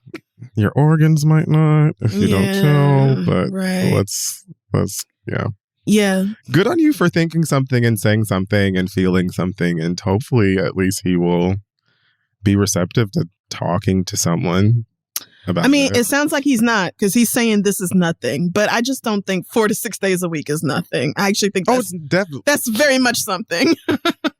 Very much. Saying nothing in terms of like the number, because I guess it doesn't make a difference, but I was thinking he's like, oh, this is nothing in terms of like what I used to do, how I act, or whatever. But he was definitely saying it's nothing compared to how much I used to drink, which is that's real, and we can acknowledge that maybe you used to have a much worse problem than you do now. Maybe that was before you even met him, but that is a lot, and I would be shocked if he does not have a dependency on alcohol. Has he tried to go without it? Have you seen what he's like when he's been sober for several days and hasn't had a drink, or is trying to stop himself from drinking? That's the thing too. Sounds like you're getting a lot of him while he's under the influence. And what is he like when he's sober for several days in a row? Is he capable of stopping, or is this really something he feels like he needs? So I would just don't think it's a problem until you don't have it. Yeah. It's like, and then when you're like, this is a problem. I'm finna drink some Listerine in order to get drunk. Then you're like, oh my God, how are we here? This is different. Yeah. So, as somebody who is trying to get her own drinking under control, I could not be in a relationship with someone like this, because I'm definitely going to go balls to the wall and do way too much and end up hurting myself. But, you have to decide if this also like that. If this is enough for you. I'm a relationship sponge. I'll be what? Me and my man getting fucked up. Shot. Like, no, let's not actually. Just not. Yeah. So I would. I hate to say it. I would. But me, with my own history and all this, I would end up breaking up with him. This is not something understandable. This is not something I could handle. Yeah. And sometimes it has to go there. Like, it sounds like maybe you kind of have just sort of been like the tip of the iceberg in terms of the conversation with him about it. But maybe it does need to get a little bit deeper. And I would not be opposed to, if you don't see any sort of change or possibility of change, and just calling it, because ultimately you are also concerned for yourself. Yeah. And the amount that you are drinking, how it's affecting you, as you should be. So, yes. You want him to help to get the help he needs, but you also want to be healthy yourself. So right. Because your own drinking has really 3 to 4 times a week. That is also a lot. It's not as much. That is a lot. 4 to 6. And maybe you're not drinking as much as he is, but, you know, your own drinking has like quadrupled since you met this man. And, you know, I don't know that that's great either. So, you know, you have to take care of yourself. About 3 to 4 times a week last year a lot. And I was talking to my doctor about it all the time. Like, and I wasn't getting drunk. Like, I was just like, I would just have something to drink. Tolerance is just high. My tolerance is just sky high. Sad to say. But I would just have like a drink or whatever. And I noticed that I was doing it at home a lot more. Sometimes just like, oh, I'm going to watch a movie and have some wine. Or, oh, I'm going to watch a movie and have some Hennessy. Or like play this game with some da-da-da. And again, I wouldn't be getting fucked up, but I would just notice that the amount I was drinking increased, and it made me uncomfortable because I also have alcoholics in my family. Yeah. And so I talked to my doctor about it, and she was just kind of like, well, she has, even to now, will like ask me about it sometimes, and just like we monitor it because it's just something to watch. You know, like you said, you are putting poison in your body. You're doing that because so it's fun. It is. It's big fun in the moment. So, you know, it's just something to look out for and to try, you know, to be as safe as possible. Right. So I wouldn't even focus on how he's feeling. I would focus on how you're feeling. Yeah. Is this a good situation for you to be in? And go from there. Good luck, Benito. That's a hard situation to be in. So, wishing you the best working through that. This shit wrong all the time. And let's go ahead and end the questions there. If you have one for us, send it to asktheread@gmail.com. We're going to take one more break and then we'll be back. Hey, y'all, whether you've been married for years, you're re-entering the dating scene, or you're just trying to get comfortable with being single and, you know, by yourself and ready to mingle, talking to a therapist can help. Talkspace even offers couples therapy, so you can work on your relationship with your partner at your side. Your dedicated Talkspace therapist can help you get to the root of your problems so you can work through them instead of ignoring them or maybe drinking them away. And with asynchronous messaging and options for live video sessions, you can talk on a schedule that works for you with no need to wait for an appointment. Talkspace's encryption and added security features keep your conversation fully protected, which is of the utmost importance as a lot of us are still doing digital and video therapy throughout the ongoing pandemic. I just can't say enough how important therapy is, how much it has changed my life, and especially with all of the things going on in the world, the pandemic and economic crises and jobs and just everything, family and school and work. There's so much going on, and therapy can really help you get to the bottom of what is bothering you and help you to make changes, develop new coping skills so that you can react in a different way and ultimately better yourself and your mental health. So if you're ready, join Talkspace today and start the journey to happier, healthier relationships. Just visit Talkspace.com and get $100 off your first month when you use promo code READ at sign up. That's $100 off at Talkspace.com. Promo code READ. Take care of yourselves and your mental health. It is vital. All right, let's move on. Okay, guys, online shopping is the moment. We all know it. We're all into it. And if you are running a business that the girls can use to shop, make sure that you're keeping up to the pace. Because I'm tapping away and just spending all my little coin. Why? Because what else is there to do? We're in a Pangea. So make the switch to a solution that will help you run your shipping needs affordably, painlessly, and quickly. Use ShipStation. You'll save loads of things like your time by funneling all your orders into a simple interface no matter what you're selling or where you're selling it. You can pretty much just track all your orders and manage everything from your phone. Then you'll be saving your money when you compare your carrier options and choose the best shipping solution every single time. Your business can get the access to the same discounted rates that are usually reserved for rich Fortune 500 companies and the wealthy elites and those of us, you know, that are down here just, selling Valentine's Day candles to be petty. You know, we deserve a little bit of that as well, right? And then you save your sanity. because you know that your orders are being handled and they're getting the best rates, and you're not going to have to bash your head into a mirror or go crazy because all you're trying to do is run a business in this ridiculous world that we call Earth. So this is why 98% of companies that use ShipStation for a year keep using it as long as they're in business.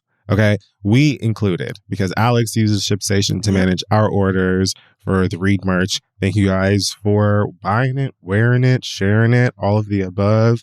No matter what ridiculous thing we put up on that website, you're the best.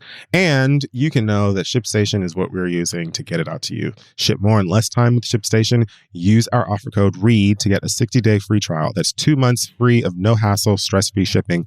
And just go to ShipStation.com, click on the microphone at the top of the page, and type in READ. That's ShipStation. Make ship happen. Let's get back to the show. Alrighty, folks, we're back, and it is now time for some reading. Take it away, Crystal, if you'd like. Yes, I just have a couple of very quick things to talk about, and then I'll get out of the way.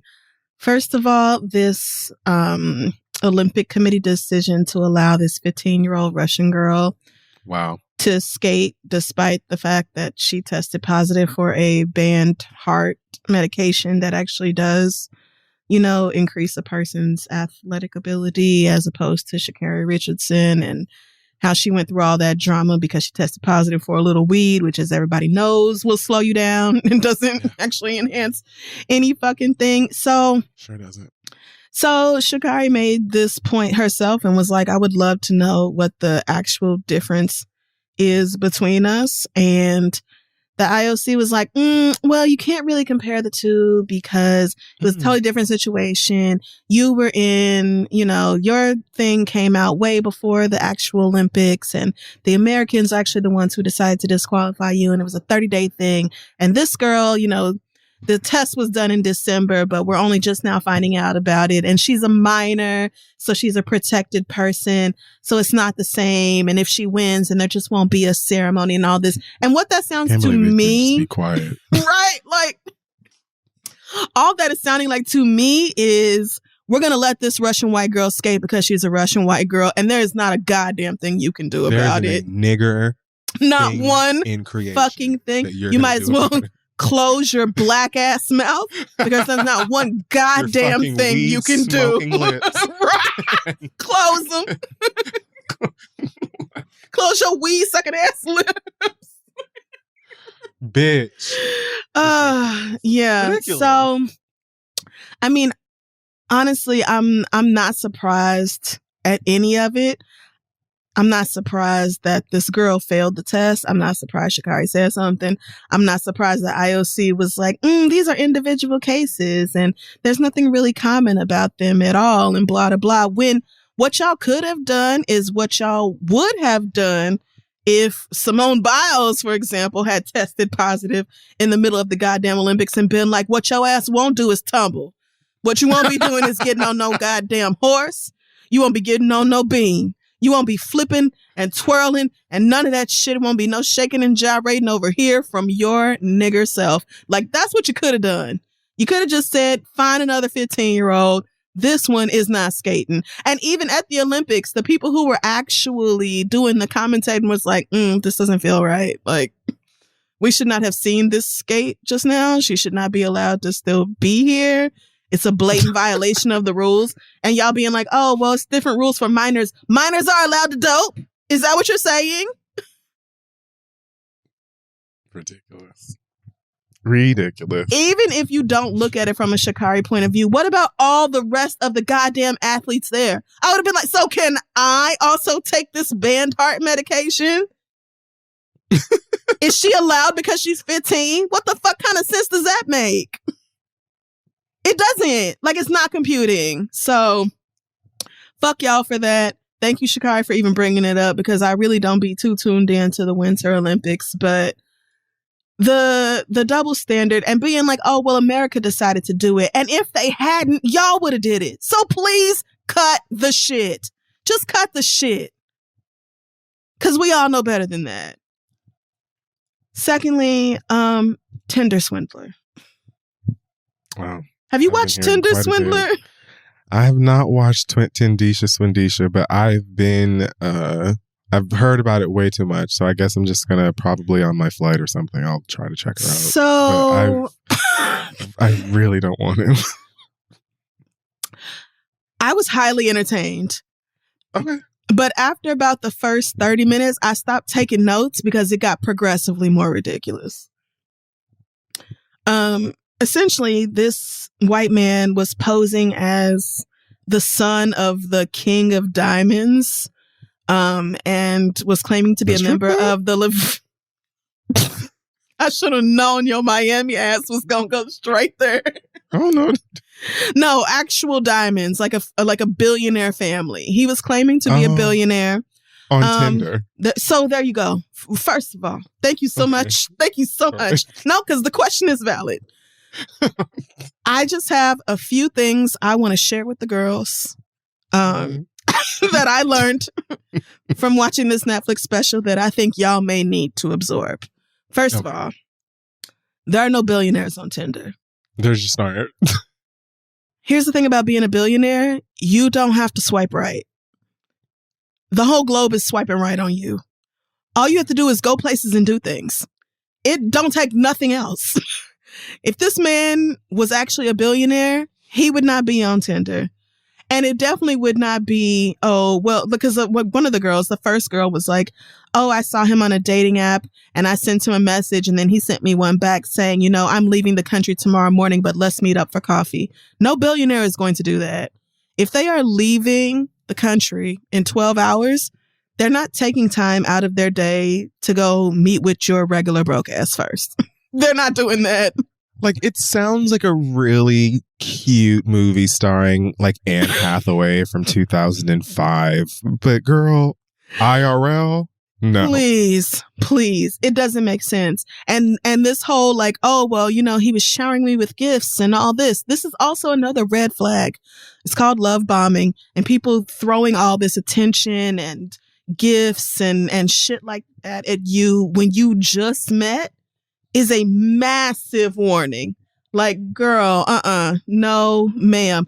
And also, nobody who is a billionaire is going to sit here and open up their fucking heart to you 30 seconds after y'all met, talking about their trauma or the things that stress them out, the shit they go through and all this. Billionaires are very private people. Rich people in general tend to keep their walls up, and especially with regular everyday ass niggas are not gonna sit here and try to forge no ultra close connection. They don't actually want to do that with us. I just need y'all to understand that nobody who is the Prince of Diamonds will ever, please, if you don't hear nothing else, please just hear this. The Prince of Diamonds will never, ever, ever need to ask you for anything that has a monetary value. Not ever. Not ever. No, ma'am. If he is a billionaire, his daddy is a billionaire, you Googling him and his family and you see how much money they have and you seeing pictures that are clearly Photoshopped, but whatever, and all this other shit about how rich they are, that person is never going to need you to sell your car, to sell your house, to pawn your belongings, to take out 20, 30, 50, $250,000 cash advances and credit limit increases from American Express. That person is never going to need to borrow your Amex. It's never. And what he kept saying is, my enemies are after me and they're shutting down my cards and they're doing this. So why don't you ask your billionaire daddy to help out? Why are you asking me, a regular bitch who got to get up and go to work tomorrow, to take out a loan so that you can have something? Why would that ever be the case? You rich. And not just your daddy, your whole fucking family's rich. So are the women doing the 60 minutes interview style where you're shadowed and your voice is all warbled? And oh no. You get to see their faces. Oh yeah. Mm-hmm. And the way that you would never catch my goddamn eye admitting any of that, bitch, please. And I'm trying to avoid the victim blaming of like, bitch, how could you? But so what I want you to understand is like, these are things that won't happen. A billionaire will never ask you for money. No. Be serious. You have a job. Why would he ask you for money? Yeah.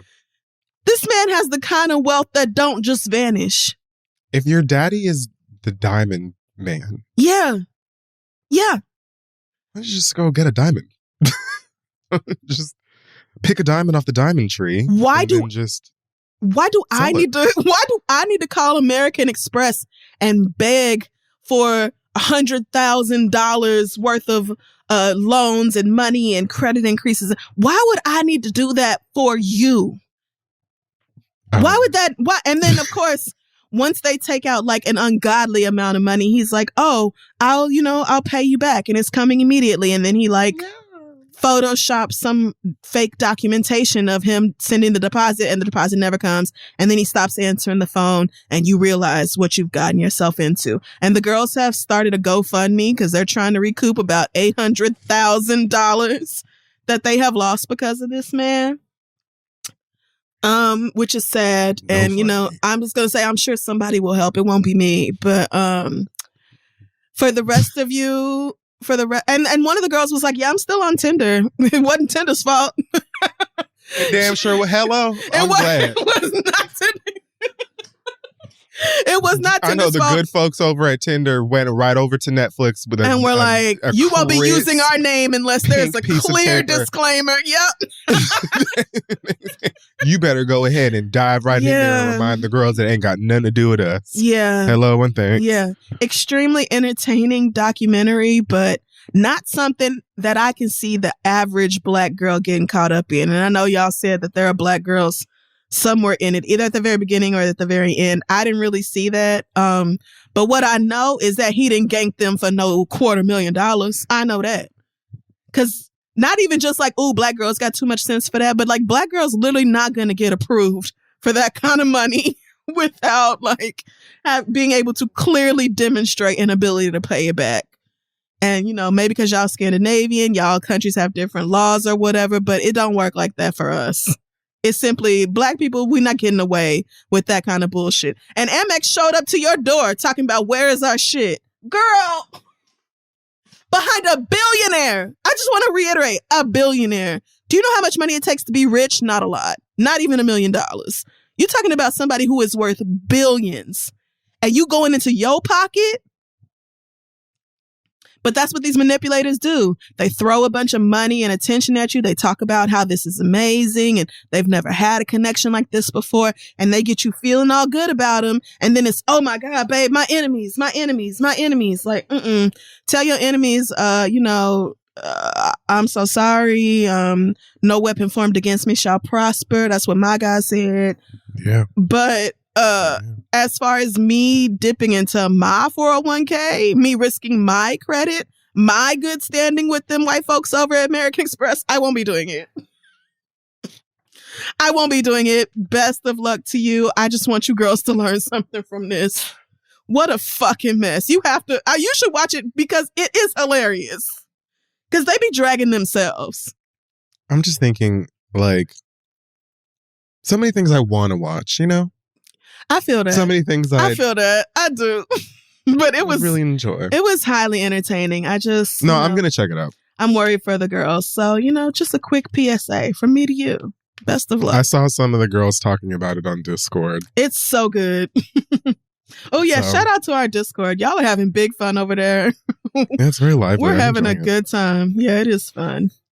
Okay. But yeah, I'm done. Alrighty. Well, I just have two quick things. One, fuck the Bridgewater Commons mall or shopping center in New Jersey and the police therein. There was a video that took place recently of a fight that took place between a 14-year-old Black child and a white kid that I believe is 15. The 14-year-old in the video was, first of all, this white kid who's taller than him, a bit bigger, puts his finger in his face over and over again, and then eventually pushes him. They start to fight.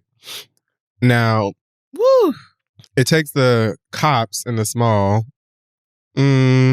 close to 30 seconds, 20, 30 seconds before they even get there.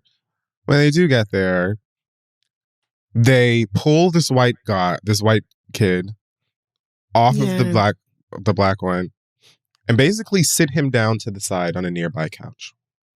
I didn't see if anyone asked him if he wanted like a LaCroix, but it had that energy. Okay. Now the black kid rather was tackled by cop, let's just call him Cop 2, and then had his basically his body slammed to the ground, and then the Cop 2 has his like whole body and leg pressed on his back.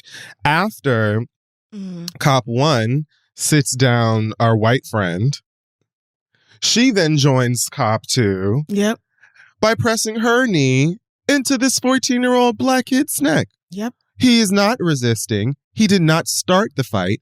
He is not the only kid that was fighting there. And there is no need for 2 police officers to to literally be shoving their body weight against him into the ground. Fuck both of y'all. They need to be removed from their positions. They should not be securing, policing anybody, anywhere, the fuck ever in your motherfucking lives. We are already accustomed to and used to people, specifically the police, and in this country treating black people like this. But there's a different level of disgust and evil when it is children. When it is you're talking about a 14-year-old who, by the way, according to an interview that I saw him do with his mom afterwards, said he was defending one of his friends who was in 7th grade that was being bullied by this other kid. Yeah. So this white kid is literally fucking with them, starts a fight. Man. And the right thing to do would have been to come over and to treat them as equals. Yes. Because this is 2 teenagers fighting. So you would think that y'all would just break it up because y'all are grown. But no. But you didn't do that. Instead, you decided to just allow this white kid to go to the fucking food court and get a fucking pizza or whatever if he wanted to, and treated this white boy like he was a fucking monster. I'm disgusted. I'm tired. Fuck that place. I don't think I've ever even been. Girl, I could probably count on one hand the amount of times I've been to Jersey, period. So I'm sure I've never been to whatever the fuck Bridgewater Commons is. But that place can suck my nutsack, and the cops in there can do it doubly. I hope you bitches lose your motherfucking job. I'm glad that this student is okay. Thank God. His mom is pissed, obviously. She seems to also be okay. I hope they sue the girls blind. Please do. And then lastly, I just want to say, I still, I don't think I would say make an effort. I just don't talk about whatever is going on with Kanye's dramas and posts and things. And I'm not going to do it today. What I did want to say, I saw a clip of him at the Super Bowl where he was like up on the screen for a second. Oh. And I saw North. He was up on the screen looking like the boss from Squid Game, literally in a black hoodie and some black shit over his face, the usual thing. Yeah. And he went up on the screen for a second and the girls started booing him. Now, typically, I'd be like, yeah. You know what I mean? But he was very clearly sitting next to his children. What the fuck is wrong with y'all? Well, now it wasn't like an uproar, like it wasn't like the entire stadium, but it was very clearly audible. Yeah. Tomato, tomato, tomato. He's sitting next to his babies. Like, this is why I love parodying and making fun of sports fans in the first. Because what the fuck was that guy? Are you kidding me? This is like, come on, bro. Yeah. I really feel for these kids because especially North is fully old enough and aware enough. I mean, I don't know how aware she is, but she's fully old enough at this point to know like what's going on and probably have a strong enough understanding of why. Her daddy's sitting next to her at a football game with a fucking mask on his face. And just watch first of all, I think it's dumb that people even do that. I mean, like when you go to sports games, how they put the celebrity who's there up on the Jumbotron or whatever. I think that shit is so dumb. And 9 times out of 10, the celebrity doesn't want you to do that and don't give a fuck about being. The only person who even cares about being on camera most of the time is the person sitting behind them or next to them. Yeah, usually. So, like, girl, just watch the fucking game. It don't matter that whoever the fuck shot John is in this bitch, too. So Doja Cat came to the game. Great. Like, she's not performing. Mary is. Like, we don't need to, like, let them people just watch the fucking game like you're watching the fucking game. Right. But at least have, like, decency as people to like, shut the fuck up or something. Why are you booing this man when he's sitting next to his children? Why do you even know what's going on with Kanye West? Like, no shade, but I do not know what even that man is doing because I am that uninterested. Well, I was going over the halftime show and doing a lot of Googling over the halftime show, and through, you know, memes and comments of that, I saw not only them, but also Blue walking into the stadium. I saw Beyonce and Jay-Z enjoying the halftime show. I saw Doja Cat yelling, "Sports! Ball! Games!" And then somebody literally interrupting her to, like, actually find that video if you get a chance, because it made me chuckle. You seen it? Because the nigga was like, character.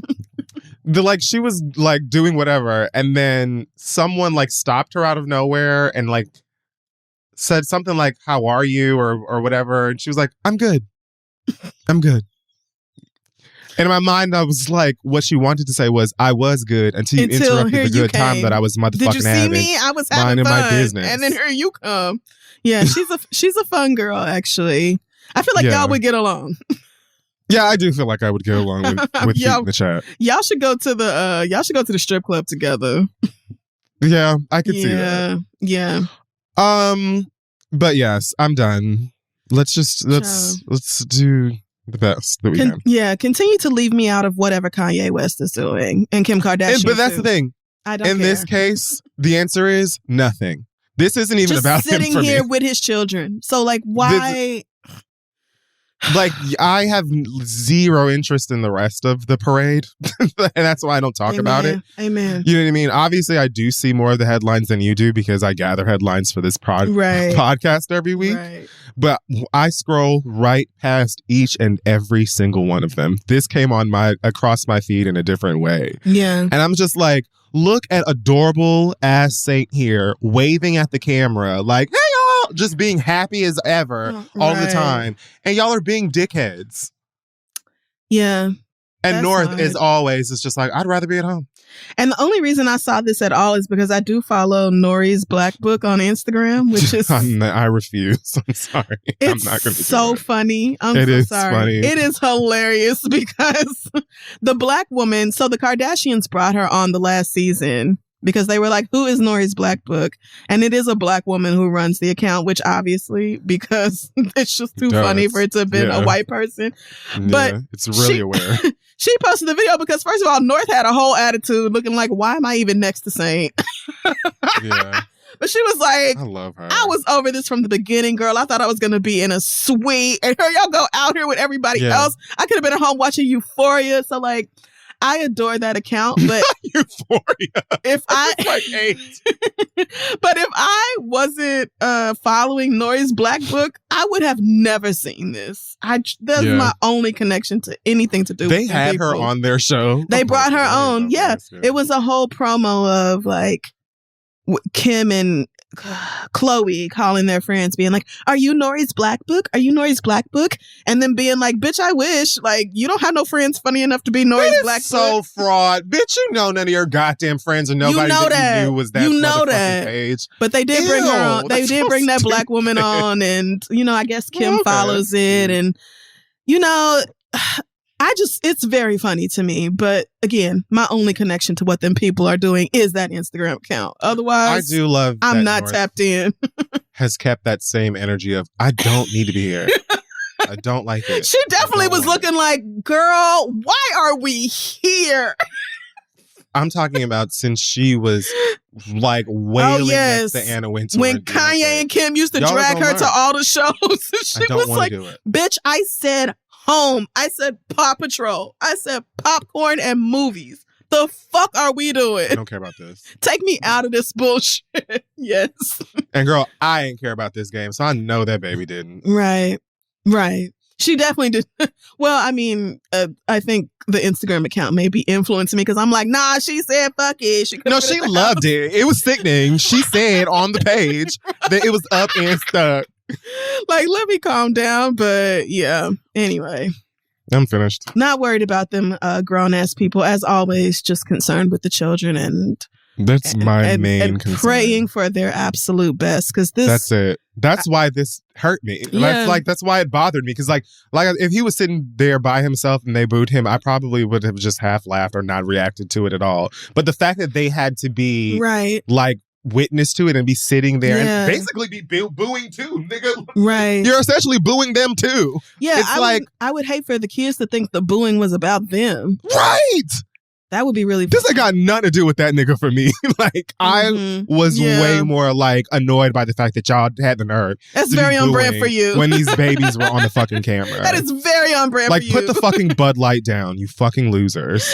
Kid Fury do not care about adults. He cares about animals and children. And in that order. And in that order. Please, Mama D, please. All right. Don't. Okay. Well, that is going to wrap up this week's episode of The Read. Don't forget to subscribe to our brand new Patreon over at patreon.com/TheRead. And don't forget to check us out on social media at This Is The Read. Our website is thisistheread.com. Any other news from you before we head out? No, but I did see while I was gathering hot topics this week that Tyrese's mom passed away. Oh, so no. Rest in peace to her and prayers to him and his fam, because that sucks. I think she was dealing with COVID. That is sad. So I'm sure he's not doing well. Yeah. I'm sorry to hear that. My condolences to him and his people. And for everyone else, take care of yourselves, and we will see y'all next week. Goodbye.